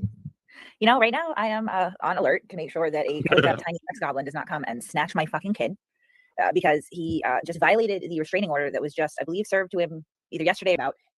Or how about this one? What did she say about Tony Branch? How was I going to do against Tony Branch in court? Legal expert, Catherine Leader. And why would you think that he couldn't talk about it? Well, he couldn't talk about it because he is probably going to get smoked. So. Smoked against Tony Branch. Why am I going to get smoked? Well, spoiler alert, Mr. Branch is not a fake bishop. He is ordained. So I think it's kind of damaging to one's professional reputation for someone to go out and allege that your professional credentials are not legitimate. And it turned out he wasn't. It turned out he wasn't. It turned out I was right. And that got dismissed. No matter how many times I went, she's like, this is the one where you're definitely going down. Okay, sure thing. Wait, just insert yourself some more. She also inserted herself into that. Like, she's a fucking psychopath, dude. And she won't, like, I don't even talk about her. She just doesn't go away. And so there's that. I mean, it's really not a problem. Like, it's actually helping with this one because now we know she's admitted it's fake. So now we can use that to our advantage to help get this dismissed. And the hearing for it is in September. So we have filed a motion to dismiss in this lawsuit and it will be heard in September. I asked Cam about it and this is what Cam says. He goes, who the fuck is that? I can say with 100% certainty, I never spoke to that thing. So okay, Cam called you a thing. He goes, I can't even find these messages. They're not on my phone, you know? So anyway, it's probably manufactured by her and blah, blah, blah. So he's questioning me about that. And it's like, so you had a conversation with Cam Goggins. You're saying this is me? No. Okay, whatever you're saying here. Anyway, I talk about how Shane is a civil rights icon. The dude doesn't understand what unread messages mean. Every time he disputed that the goal of the lawsuit is to silence me, but clearly it is. Like, obviously that's what you're doing here. Who would ever want to talk if you had to deal with this shit every time you talk, you know? And then he tried to take my fucking phone. This is what he writes. Back on the record, I just want the record to reflect that Mr. Carney had his phone in his lap. Mr. Randazza is taken away from him. I'm like, I'm texting, I'm doing real shit here, like texting the mother of my kids and being like, you need to pick up the kids at school because I won't be home. This is like what grown-ups do. Like, you know, rich, important shit. This your fucking clients hurt feelings. That's not fucking important. No one gives a shit about this. This is going to get dismissed. Meanwhile, I got a fucking 5-year-old who needs to get picked up at school. And he demands my fucking phone. Like, you can suck my dick for my phone, Anthony Ellison. Seriously. You can lick my dirty balls if you think you get my fucking phone. I will throw it in the goddamn ocean. You're not getting shit. Anyway, so he brought up the blog that I wrote about him, which is awkward. He then gave me an opportunity to make fun of his client for being a moron. I had to explain what a meme was. He's like, do you remember saying that? I go, yeah, what an idiot about her. He goes, and you put a picture of her at the front of that, correct? I go, it's called a meme, sir, not a picture. Okay, it's a meme. Yeah, right? Yeah. And your meme, is that what the meme you're referring to? Yeah, it's a meme. Let's direct the attention to the meme. If, in fact, you have the meme. Who created this meme? I go, I don't know. Someone on Twitter. Like, this is what we're doing, meme gate. Like, we're going to talk about who made the goddamn meme. Who made the meme? Okay, so you took that meme and you put it on your blog. I did. Guilty as charged. And there you have a bottle of Jack Daniels. That's right. With a glass of ice, and it seems it's filled with some of the Jack Daniels. Well, that's the implication. All right, that's up to the reader to decide. And then something in her hand, right? Yeah, what is that? Looks like she's smoking pot. You wouldn't say that's a crack pipe? I go, I don't smoke crack, so I couldn't tell you what a crack pipe looks like. You tell me what a crack pipe looks like. I go, look like a weed pipe to me. Okay, the implication is it's not a crack pipe. The implication is it's a meme and it's a joke. So you're trying to be funny there. Yeah, I thought it was, yeah. I thought it was funny. I thought it was funny. You humorless asshole. Okay, that she smokes crack and that she's, I guess, reference to her drunk driving, correct? I go, there's nothing in that references drunk driving. It's a fucking meme. And so Julia really doesn't like this meme, guys. So please stop sharing that meme of Julia, who is totally not smoking crack or whatever. And then we talk about Giannetti. And he plays part of my quote here, and it goes on the show. I said, everyone's talking. Now I've heard so much shit about this woman. People have said the crack angle. Like when I first heard this, everyone was like, they were smoking crack together. That's what so many people told me. I'm like, smoking crack? This is the city council we're talking about. She's smoking crack? That's me being like, I find that hard to believe. Like, he doesn't play the rest.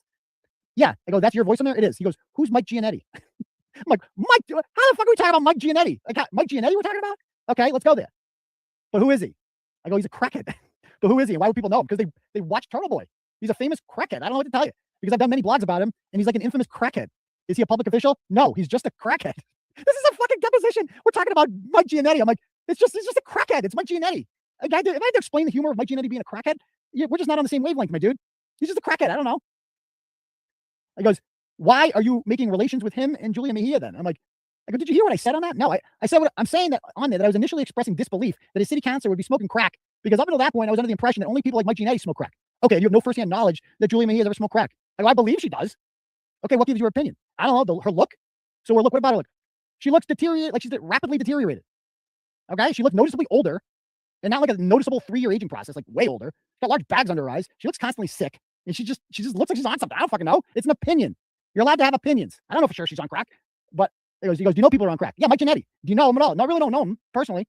So have you ever seen him smoke crack? Well, I know he smokes crack. He admits it. So what about Mike Giannetti's appearance? Is similar to Julia Mejia's. The eyes, for one thing. Okay, so fair to say you don't have familiarity with, outside of what you know of Mike Giannetti, the symptoms of crack use. Oh, he's far from the only crackhead I've written about. Okay, it's just like, this is what we're doing now, talking about Mike Giannetti smoking crack. Anyway, also he claims that her fundraising has been reduced after Mr. Carney's false and defamatory statements. Fact check. Here's her OCPF records. I wrote the blog in December of 2015, and she went from a couple $100 a month to 25 grand. Maybe she makes that much every December. Nope, last December, 4 grand. Now, October of 2021, when she's in the middle of a contentious re-election campaign, she got a similar amount. Like, why are all these donos coming in? She used this as a rallying cry to make, like, the white supremacists are coming after the first Afro-Latina she-her of TikTok girl boss. Give me money, yeah. Okay. So we wrote a 389-page motion to dismiss. It's really good. I expect to hopefully, get this dismissed as it should be. This should not be, we are all, like, where's the rest of the media talking about this? Like, where are they? Like, you don't think it could happen to you? So if you write negative things about Julia Mejia, she's going to take you to court? Okay, you might, like, feels like that might be a threat to democracy a little bit. I don't know. Just throwing that out there. So I thought that my depositions are always fun, folks. The Gaffney one is still the best one, but there's been so many good depositions. I love deposition day. But okay, let me read a couple turtle chats we got here. We got one from Bert, sends $10, says 7-pounder. Are we still on that milking later for Bert? Oh, is that guy Bert Killerin? Oh, gotcha. We also have a turtle chat on the Cash App from 7-pounder. He says, sends $10, says, I dare Junkie Julia to come after me for supporting. Sue me. Turtle riders are not scared. So there we go. So if you want to sue him, give it a shot. He called you Junkie Julia. Thank you. Melissa N sends $20, says, for Unk is the only news source with balls. Well, thank you very much. I try my best. Okay. Why don't we do a little quick thing here? Where you repping? Let us know in the comments right now, and then we'll talk about Kim, the latest developments out of Kim that I got to talk about. So let's, where you repping? Let us know where you're watching the live show from tonight. Go ahead. West Newbury, Upton's in the house. These go so fast now. There's so many, not the audience is bigger. Mejia's, Crackpipe, Malden, Worcester, Scituate, Billerica, Dennisport, let's see, Southie, Lexington, Nashua, Hanson, Saugus, North Attleboro, Deluxebury, Moultonboro, Vermont, Canton, oh nice, Everett's in the house, West fucking Quincy, baby, Rome, Georgia, Smith Falls, Dartmouth, Glendale, Arizona, East Bridgewater, Raymond, New Hampshire, Plymouth, Asheville, Lowell, Kentucky, Melrose, Franklin, Boxborough, Taunton, Lakeville, Wellesley, Avon, Gloucester, Shawana, Wisconsin, Danvers, Gianetti's Roof, Somerville, watching from Haverhill, Mass, and Julia Mejia's Brainbox. Dartmouth is in the house, Taunton, Lowell, California, Laguna Beach, Waterfall, nice. Biden's Basement, Gloucester, North Providence, Auburn, Canton, West Bridgewater, Southern Connecticut, Fall River, West Roxbury, Fall River, East Ham, Compton, Michelle Obama's Fupa Pouch, Brockton, Billerica, Raynham, Danvers, Fall River, East Weymouth, Dartmouth, Oxford, New York, Paxton, Dorchester, Stoneham, Compton. Okay, if I missed you, Albuquerque. They come in fast now, folks. They come in fast. So there is that. All right. So you know what's been bothering me about Canton? I've been thinking about this a lot. A couple things on my mind about this. Right. All right. Number one is why, and this is how I know these motherfuckers are guilty, and there's something's not right here. Okay. Let's just imagine something. Okay. Imagine. All right, before he gets into the Canton stuff, let's take a music break and go with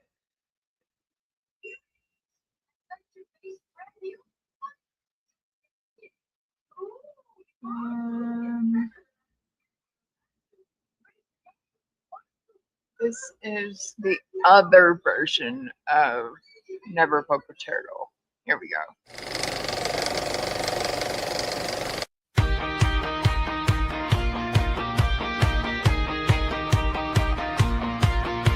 Aiden came from Boston, rain, short coat, hard eyes, old pain.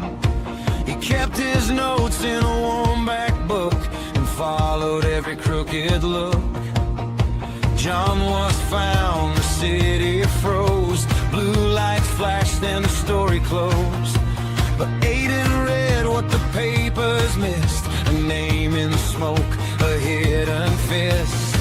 He pulled the thread and started to shake, backroom deals and a polished fake. Every door they tried to slam only made him say who you are. You should never poke a turtle. You should never poke a turtle. He comes up slow, but he bites back hard. He drags your lies right through the dark. You should never poke a turtle. You should never poke a turtle. Aiden stood where the truth was due, and the whole damn town heard the truth come through.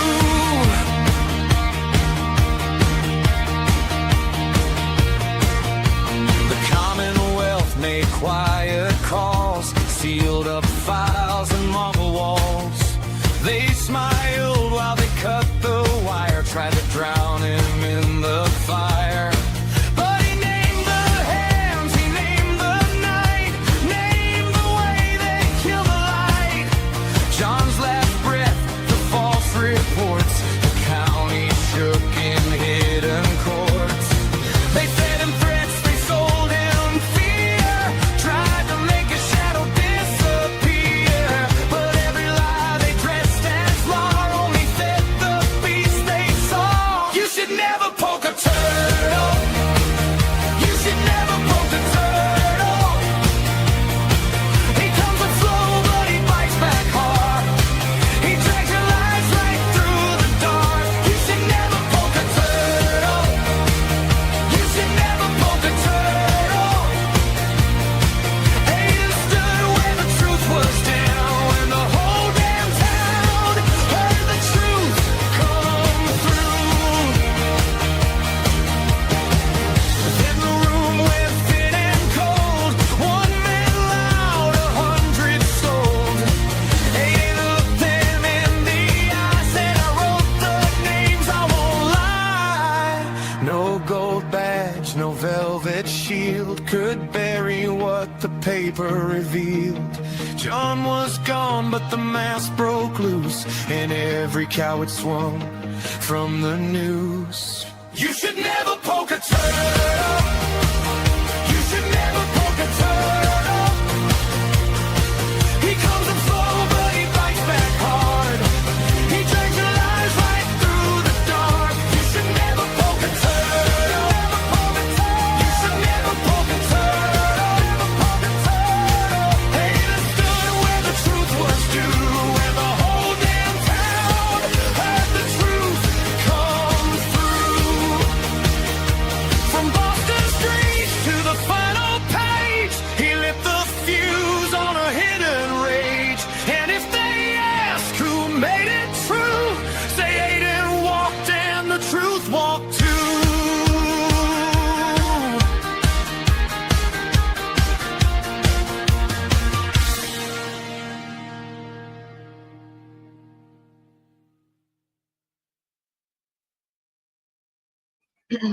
Okay. So that's that. I don't hardly ever play that one, but you know. Okay, here we go. Let's get into this Canton stuff. Imagine that your loved one gets killed, right? By somebody like Karen Reed, like an ex-girl, whatever, girlfriend, whoever. They're charged with murdering them. And you believe this to be true. You believe that this individual intentionally killed your loved one. And then that individual uses her powers of manipulation to convince and her money to bring in some high-fi, some fancy pants attorney. And he comes in here, and then you start holding press conferences on the courthouse steps.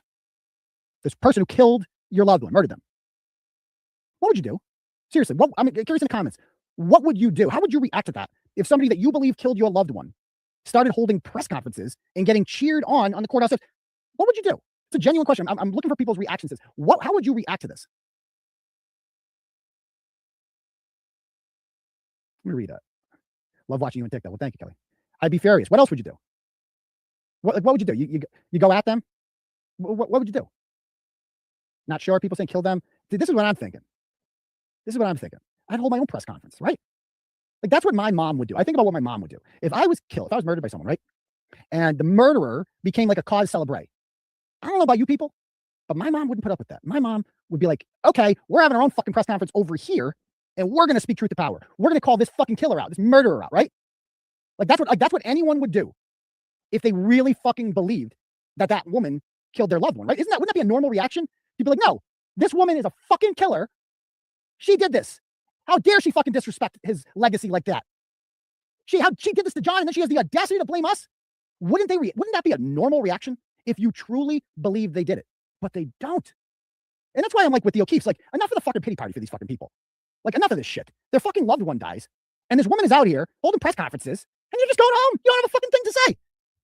Your fucking loved one was obviously killed by a bunch of assholes inside 34 Fairview, and you just don't give a fuck. You just don't care. You don't tell, oh, they care, they love him. Do they? Is that what fucking love is? Because that ain't what love is to me. Oh, he's attacking the family. Criticizing. Definitely criticizing. Definitely criticizing. Because they know she didn't do it. And that's why they're not holding fucking press conferences. Because they fucking know. And they're not saying a fucking word about it. Like, stop it. Like, it's just something I can't understand. Like, how can you sit there and stomach this if you truly believe that this woman killed your family? Exactly, Lisa. That's exactly what if I believed Karen killed my family member, I would hijack her interview. That's exactly what I would do. That is exactly what I would do. I'm like, oh, hell no. Oh, hell no. But Matt McCabe and Jen McCabe, like, they come with their buttons, right? Justice for JJ. They love everything with these people. They got the fucking JJ decal on their fucking Wagoneer. They got the blue lights at their house. They have all this shit. And they got nothing to say in court. Like, when I'm confronting you about this, why aren't they turning it around on me? It'd be like, notice they never say anything negative about Karen Reed. Where is the thirst for justice against Karen Reed? Because any other murder trial or murder case, the friends and family of the deceased are out for vengeance. They're out for justice. They wear justice for JJ buttons. Doesn't seem like they want it. It doesn't, like, that woman killed her. That woman killed John O'Keefe, right? Why aren't you saying something to her? Like, why? That is fucking insane. In no other world would a fucking murder defendant be able to just have that sort of bravado and go out there and be unchallenged by the family and friends. It's just something I thought of. That's just like, that's another way you know that Karen Reed didn't do this and that they know it. There was only one person in this whole situation who truly believes Karen Reed did this. Who do you think that person is? I've found one. I guess two. Who do you think? Who's like the one or two persons that think they did it?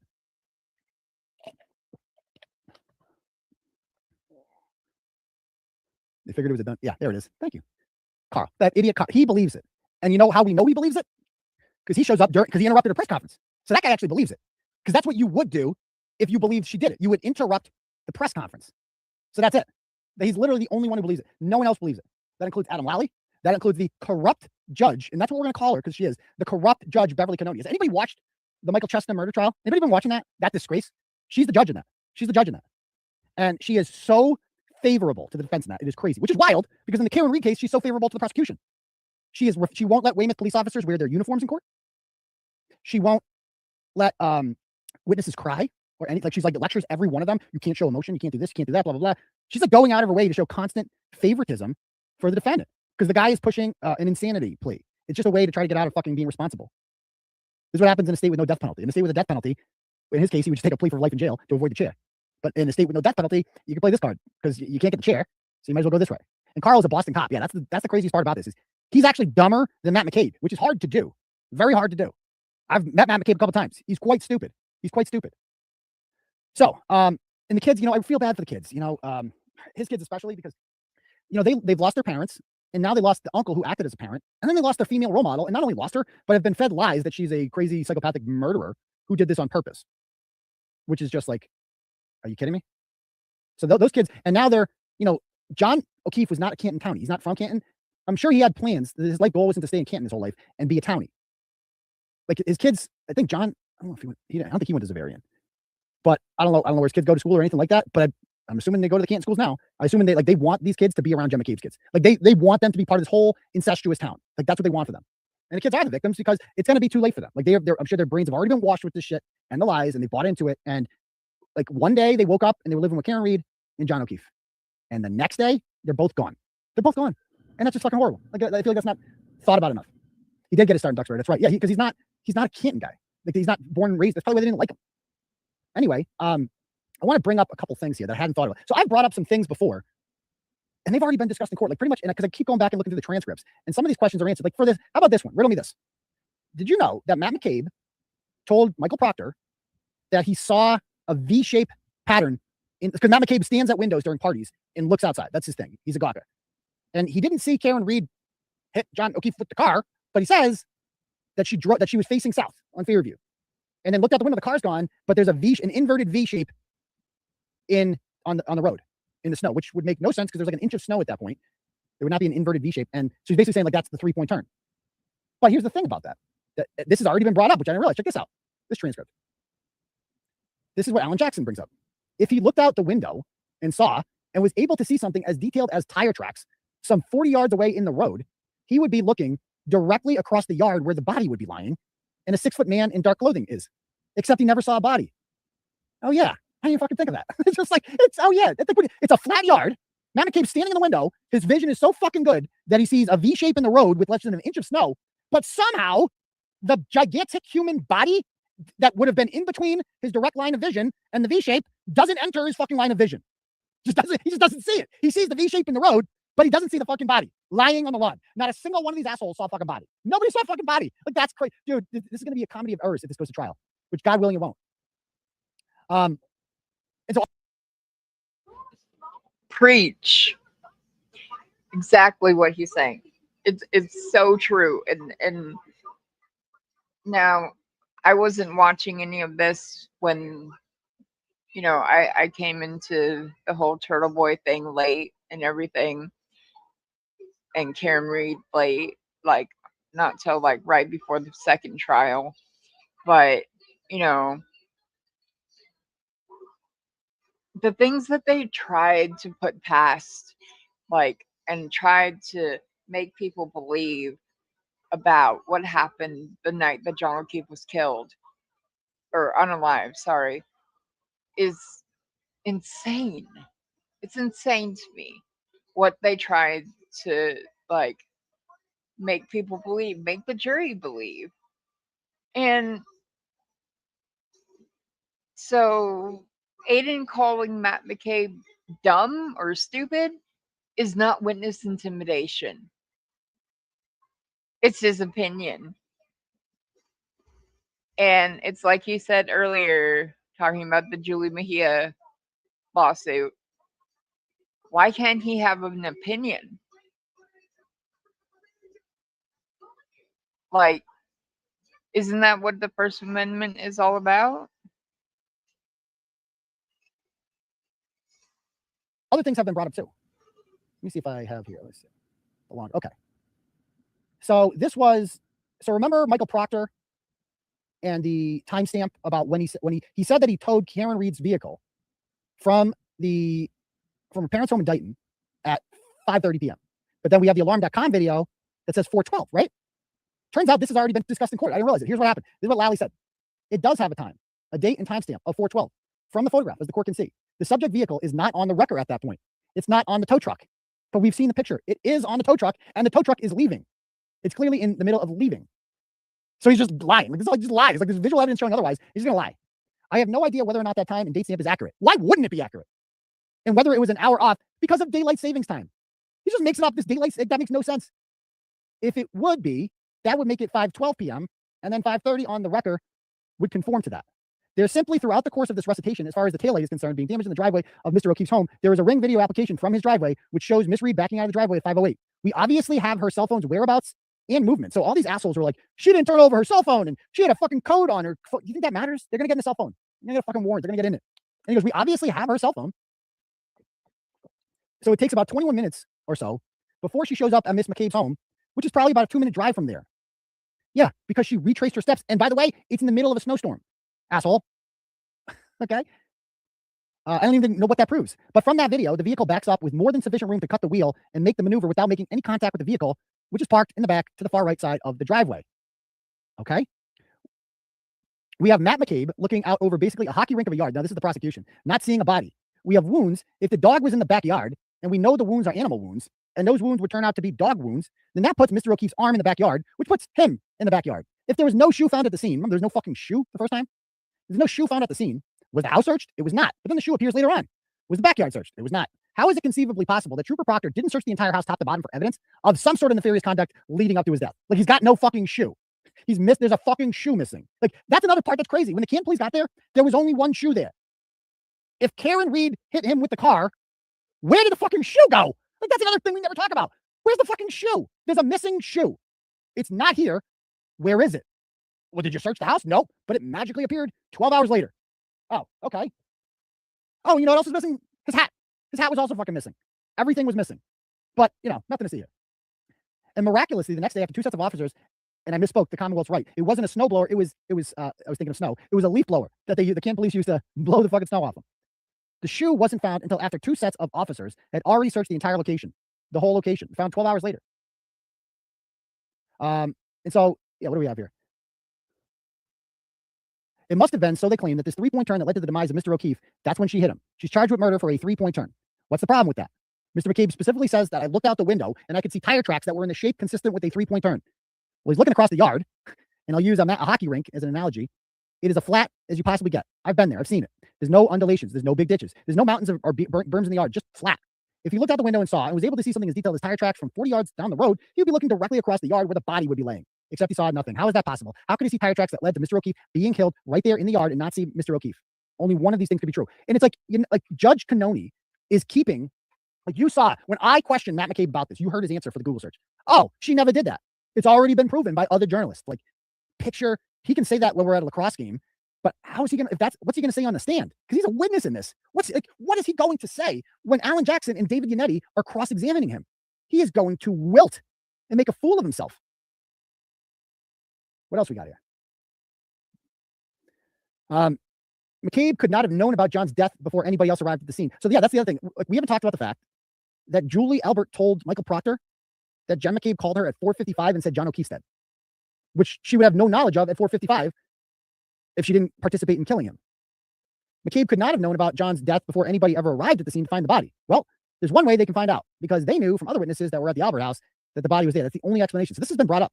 Second, and just as troubling, Matthew McCabe and a lot of these people, Your Honor, I think you'll find, I almost need an organizational chart to keep these individuals together, but they're all related by blood or marriage. Most of the people at the Albert house that night. There's a couple individuals, which we'll talk about in just a second, that were very, very close personal friends, but most of the people are related by blood or marriage. Matt McCabe, the brother-in-law to Brian Albert, has indicated in police reports that amazingly he looked at the kid. Okay, so we talked about that. Right? We got that part. What else do we have about here? One of the most compelling facts is the timing of when individuals involved in this scenario knew that John O'Keefe had met his demise. The allegations suggest that the first time they knew about his death was 6:04 a.m. when my client, along with Jennifer McCabe and Kerry Roberts, showed up at the scene and found his body laying prostrate in the front yard of the Albert house. Except for the fact that Julie Albert indicates in a police report in an unguarded moment, in an unguarded interview with the police, that she actually found out about him dying at 4:55. How did she find out? According to her, she got a phone call from Jennifer McCabe. That means someone's not telling the truth. That means there's something else going on here. How is it possible that Julie Albert and Jennifer McCabe could have known about John's death? Like, why? Like, so this has already been brought up in court. Okay. And let's see who this is. But this phone call that Julie Albert is alleged to have received from Miss McCabe, indicating at 4:53 that O'Keefe was dead, it was a phone call that Miss Albert testified she missed and she was asleep. So was the intention of the phone call may have been to inform her of something, but it's not a phone call that she received.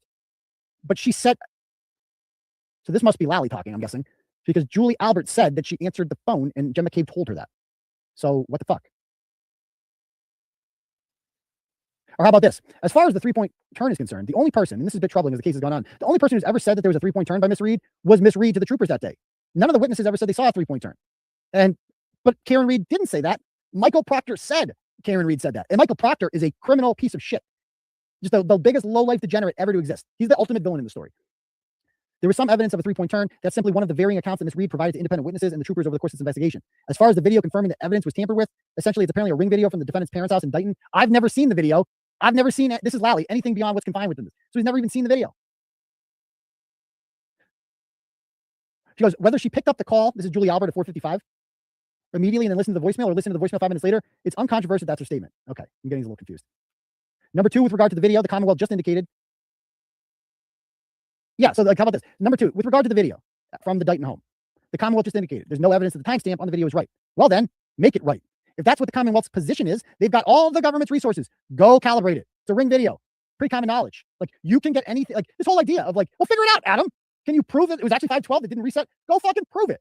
You can't do it. This is what Adam Lally does. He just throws shit out and says, yeah, okay, this works. I got no fucking evidence of it, but because I said so, and we can't have an evidentiary hearing about it, God knows. Yeah. Everything else here. Okay. So I thought those were interesting, just reading over those transcripts.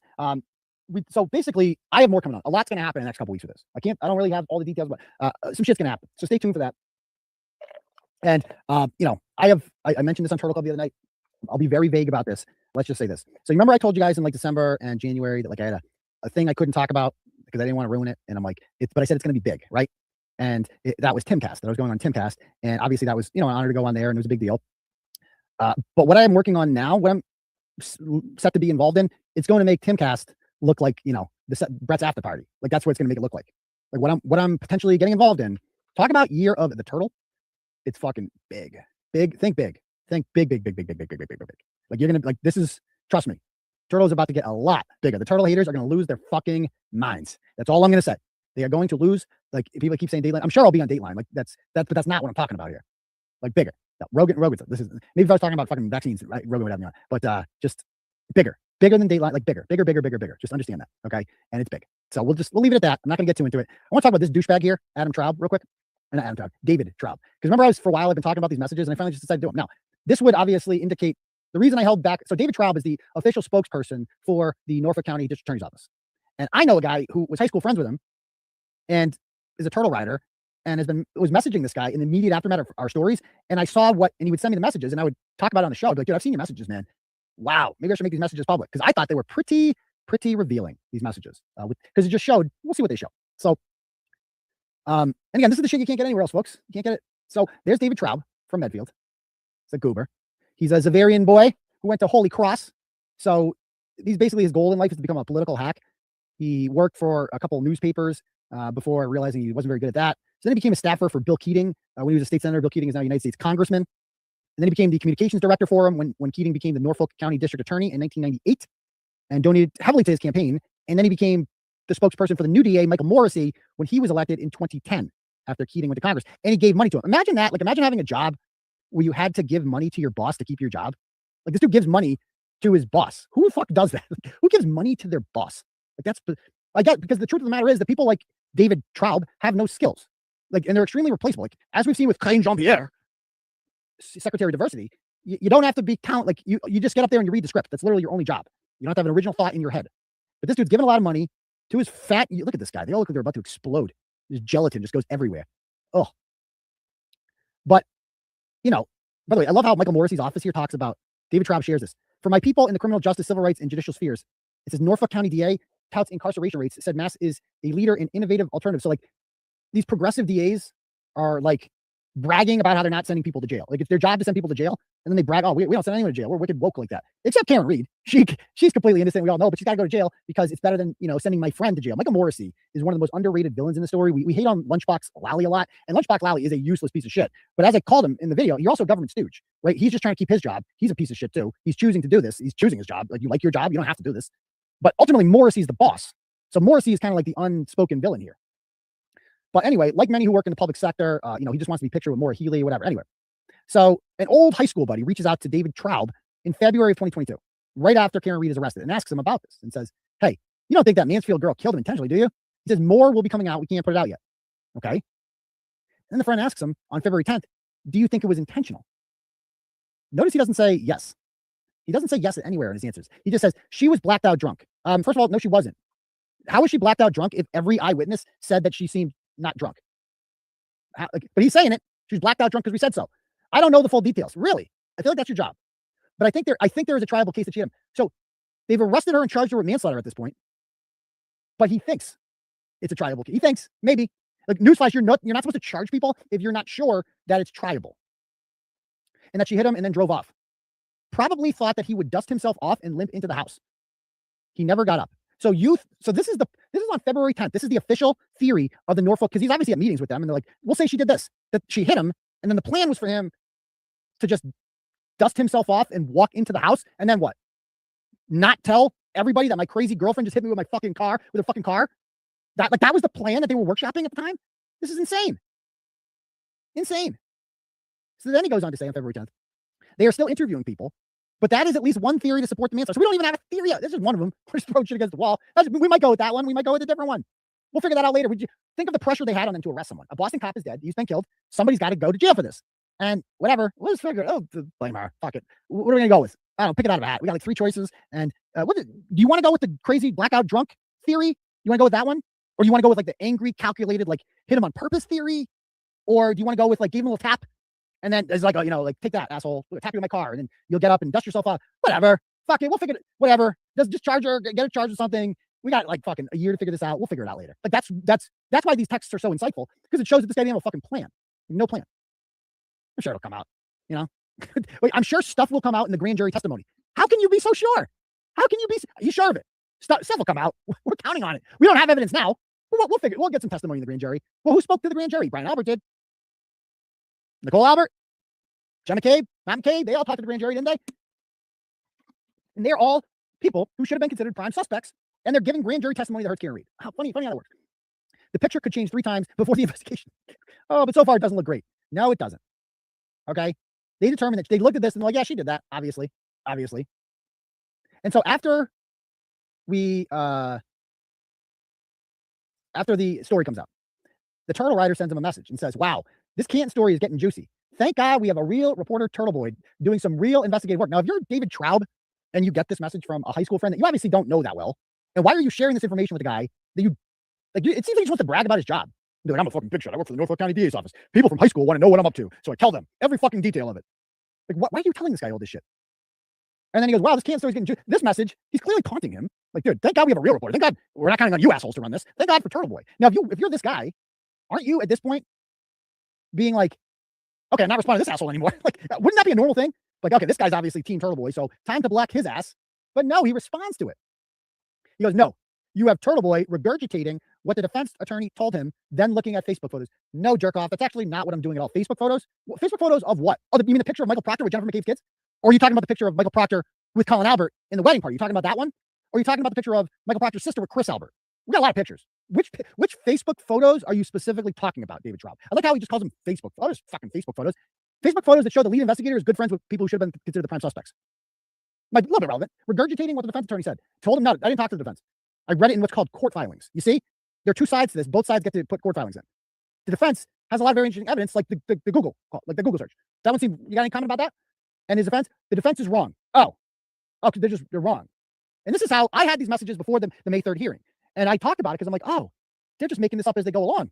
They're literally just making this. I knew about it. I'm like, they're just making it up as they go along. Wait until we respond May 3rd. You're going to see a different thing. Well, May 3rd came and went. And we still haven't seen it. Like, what was the bombshell that they had on May 3rd? What was the bombshell? That so the Google search isn't real because we said, oh, ozone basketball. That was the big bombshell. Okay. And who's your expert that said that? Can we talk to her? Can we question her? Can the defense question her? Can you question her and show us this evidence? Nope, can't do that. Can't do that. We'll just talk about a black box. Oh, the black box proves she did it. Do you have any? Can we see the black box? Can you show us where the black box that says that she struck her with the car? Nah, but it's in there. Trust me, bro. Everything with the prosecutors is like, trust me, bro. You have to be they are so fucking lucky that the deceased individual, the victim in this, comes from a family of very stupid people. Oh, can't make one of those kids. They're fucking stupid. Like, they're stupid fucking people. I'm sorry. I'm not pussyfooting around it anymore. Okay. They're part of this thing that's obstructing fucking justice. They don't give a fuck about him, obviously. And they're like just fucking pawns in this. And trust me, Paul, I know you're watching this, dude. And I said this before, I'll say it again. They are thanking their lucky stars they got someone as stupid as you. That, like, they're thanking God that they don't have a fucking family member that actually questions shit. Fuck you if that hurts your feelings. The statute of limitations on your fucking feelings has passed. Okay. Because you're doing fucking nothing for your brother. Fuck you. I don't give a shit. Clip that shit, motherfucker. Anyway, she was shit-faced and got mad at him. Bumped him with the car. Oh, really? Okay. Oh, by the way, like, this picture, they're still sticking to this is not a McCabe. Like, dude, look at that girl's fucking face. That's not a McCabe in the background? That one in the towel is not a McCabe. And this one's not a McCabe. Really? This girl right here isn't that girl? That's not the... Okay. That's like their whole fucking angle in this is like, don't believe your own eyes. Everything you've seen is fake. What? Anyway, she was shit-faced. They got mad at him, bumped him with the car. He went backwards and hit his head. So this is okay. That is why they had raccoon eyes. But the ME didn't find any bruising to his face or fractures to his bones. Dude, his skull was fractured. What the fuck do you think a skull is made of? Jelly beans? The skull was fractured. That's a fucking bone, you retard. A skull is a type of bone. It's made up of several bones, if we're being specific, and they were fractured. There were fucking broken bones in his fucking skull. You literal moron. Oh my God, I can't, like, this is insane. That listen to this moron talk about, the raccoon eyes. Oh, that's caused when you hit your don't you hate that, guys? When you fall back and you hit your head on what? So what did he hit his head on? He hit his head on, what did he hit his head on, by the way? The curb? So how does his body get 12 feet from the curb? Okay, so his body lands on the snow. Don't you hate that, guys? When you fall backwards and you hit your head, and then boom, your eyes pop out. It's fucking the worst. It's the worst. It happens all the time to people. They fall backwards and they hit their head, and then their fucking eyes come out. It's like, that happens all the fucking time. Oh, and then no bone. That's what happens to fucking grass and snow when you hit your head, the back of your head hits the fucking snow. Boom, your fucking eyes pop out. Look at this shit. Look at his fucking eyes. He got hit in the back of the head and his fucking eyes popped out. Are you fucking doing this because you're stupid enough to go along? Brother, the good fucking thugs. If I fell backwards, I'd have the injuries, the medical examiner. Let's give it a shot, David. Give it a shot. Let's see you. Let's see what happens. Fall backwards on grass and show me how your eyes pop out, please. Okay. I've been here long enough, young man.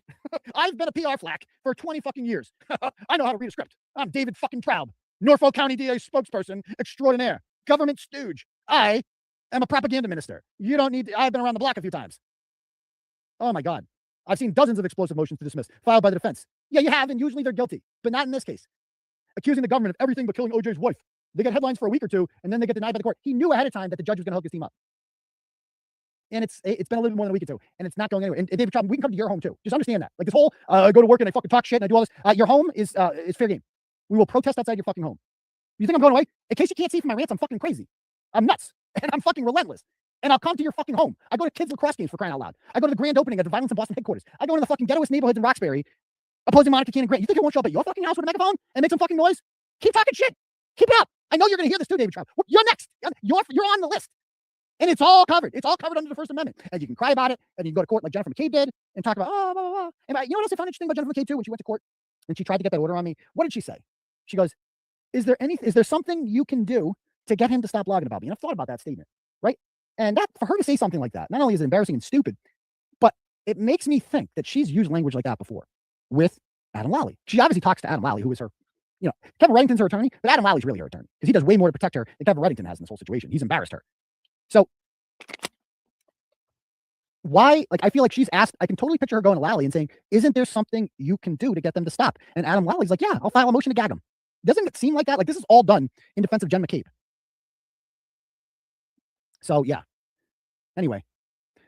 All right. I think that's about it. Am I forgetting anything else? We talked about the formal introduction thing already. Okay. And we didn't have time to get through a couple more of these stories. That's okay. All right. Why don't we do a little Ask Turtle Boy? Let me read any more donos if I have any here. I've got a turtle chat here from Mickey T. Sends $25 and says, I love you, Turtle Boy. I love you too, Mickey. I appreciate that. Appreciate that very much. What about Cash App? Do we have any here? Okay, cool. If anyone else wants to donate, link is at the top. The Turtle Chat. You donate whatever amount of money you want. Leave a message. I'll read it out loud to the class. Okay. In the meantime, let's. Anybody have any questions they want to ask? No, not I'm in fear. I was fearing. She was fearing. No, Jennifer McCabe obviously has no job. No. I won't forget the laundry, I promise. Patricia sends $50. Thank you very much, Patricia. And just says for keep it up. Not a problem. Thank you. I'll do just that. Whatever happened with the dog? I mean, they got the dog records, so we will see. I'm sure the defense is planning something with those records now that they have access to them. So we'll see what they have up their sleeve. Oh, thank you, Lauren. I appreciate that.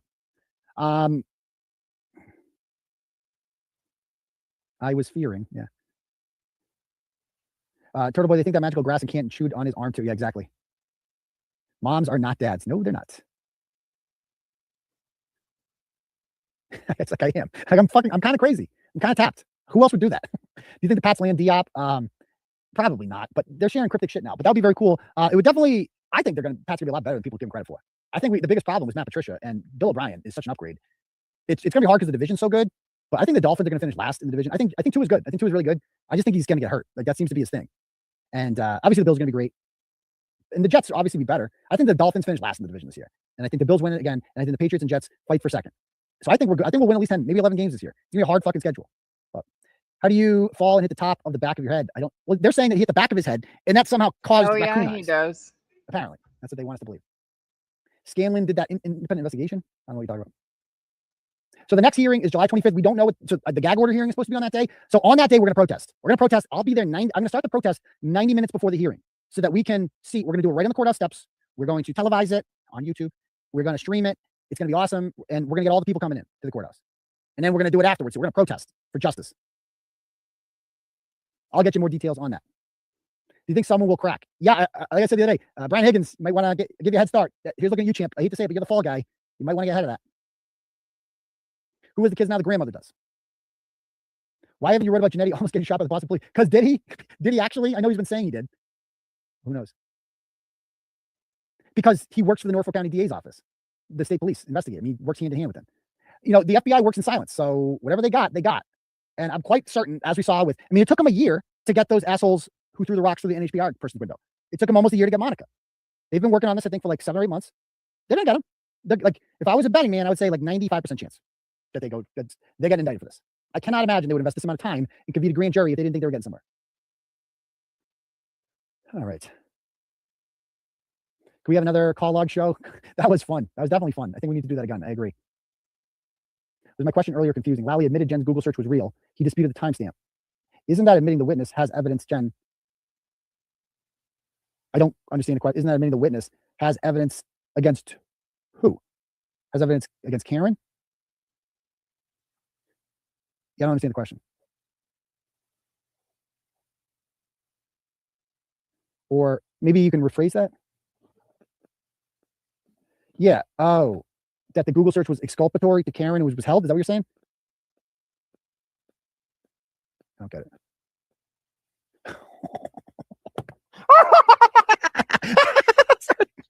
Oh, that's a good one, Charles. Oh my God, isn't that a good one?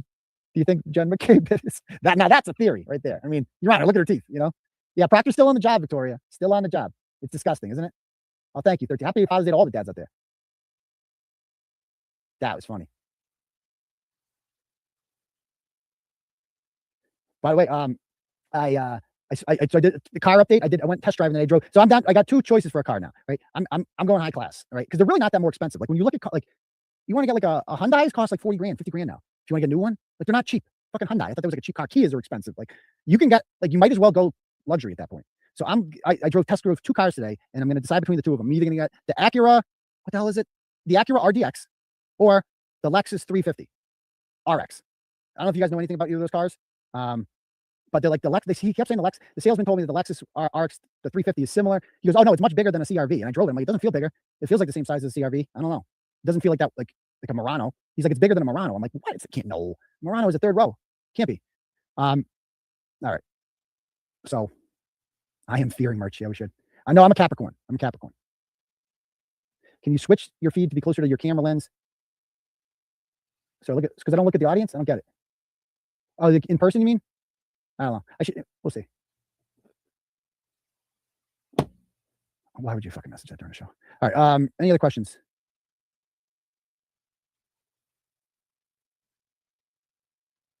No one returned calls. No one returned calls. Check the turtle chats. Don't want to miss any. No, we're good there. Okay. Team Capricorn. Exactly. Read a crash analyst said after hundreds of cases, he'd never seen a black box record a pedestrian getting hit. Oh, of course they will. I'm assuming. I mean, there's so much that they can argue. It's like they get to kind of pick and choose what part of the prosecution's bullshit they're going to go after. And by the way, like there's a rotation of judges in this state. Like Canoni, I think, is the 3rd judge on this case. Like she can't, the longer this goes on, eventually she has to be rotated out. Like they're on a rotation. Like, because they had Krupp before, who was more favorable to the defense. And then Canoni came on and she's been team prosecution the whole way. She's been there for a year. Like, I don't know when she gets out, but like eventually they got to get rid of her. And hopefully we'll be back to normal at that point.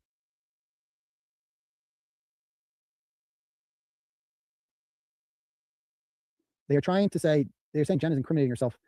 I still don't get the question.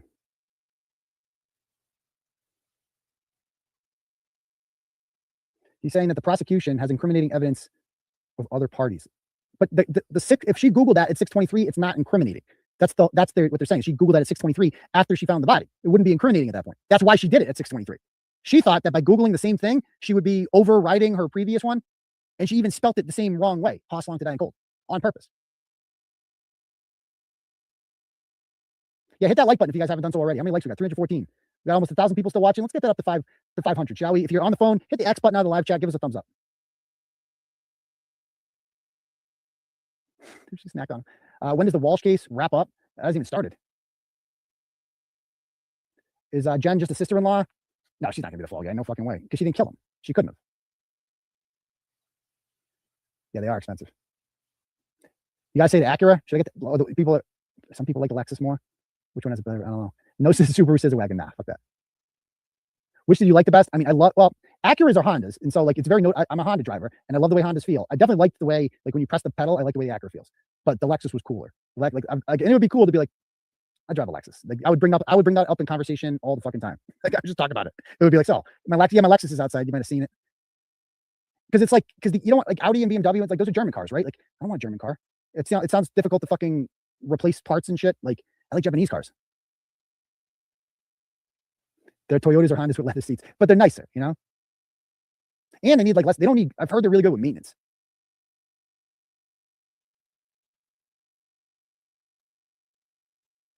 Sorry, I'm catching up.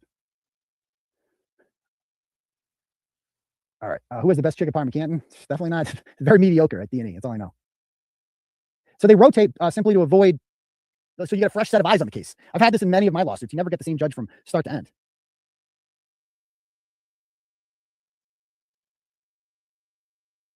Go with the MDX is a bigger car.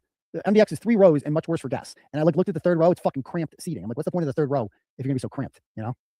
And I got a garage. Like, let's not forget, Karen Reed hit a fucking car going out of a garage because she drives a much bigger Lexus. I think she was driving the LX. Like, that's a big fat car. That's way bigger than the 350.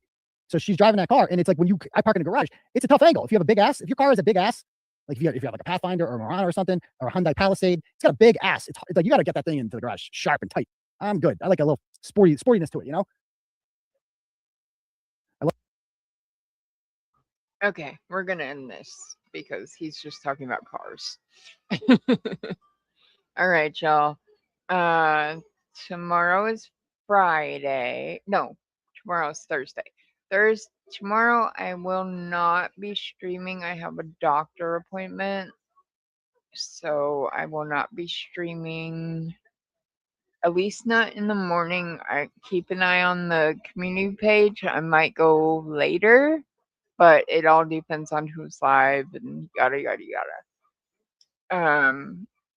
If I don't stream tomorrow, I will see you all on Friday for our normal talk shite night, which I will be doing this week because, you know, yeah, after last week's debacle of completely spacing, I will be streaming this week. So, Friday night. So keep an eye out for that, and we will see you on the chats. And don't forget, go check out Experts 9 Hour Live, Justice Served TV tonight, Grant Smith Ellis.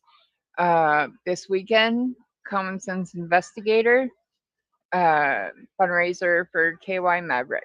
And also go check out Malin's stream today about the Detroit Purple Gang. Okay? See you all later. Have a great day, everybody. Bye.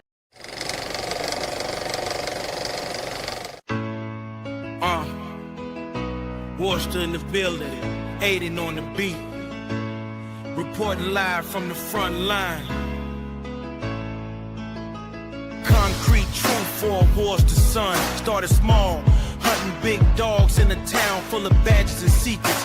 Paper trails tell a tale that they never wanted out. Blue walls crumbling under ink and doubt. Look at the driveway, look at the house. The captain knows exactly what we talk about. They framed a lady, they played the jury. They spun a story full of hate and fury. But Aiden saw the cracks, Aiden kept the facts. Aiden from the 508, broken justice at the gate. If she didn't hit him, then tell us who did. The badge won't come cover where the body was hid. Aiden from the 508, breaking chains and choosing fate. Not guilty for the girl on the stand, but a killer still walks across the land. The detective and the brother went to school together, planting seeds, watching evidence rot in the Boston weather. Conflict of interest is a polite way to put it. System is broken, somebody should foot it. Why was the victim on his own peer's lawn, waiting for the sirens for the break of dawn? They framed the lady, they played the jury, they spun a story full of hate and fury. But Aiden saw the cracks, Aiden kept the facts. Aiden from the 508, broken justice at the gate. If she didn't hit him, then tell us who did. The badge won't cover where the body was hid. Aiden from the 508, breaking chains and choosing fate. Not guilty for the girl on the stand, but a killer still walks across the land. Search the house, search the logs, search the kennel of the blue blood dogs. The trial is over, but the case is open wide. Nowhere for the real murderers to hide. Aiden from the 508, broken justice at the gate. If she didn't hit him, then tell us who did. The badge won't cover where the body was hid. Aiden from the 508, breaking chains and choosing fate. Not guilty for the girl on the stand, but a killer still walks across the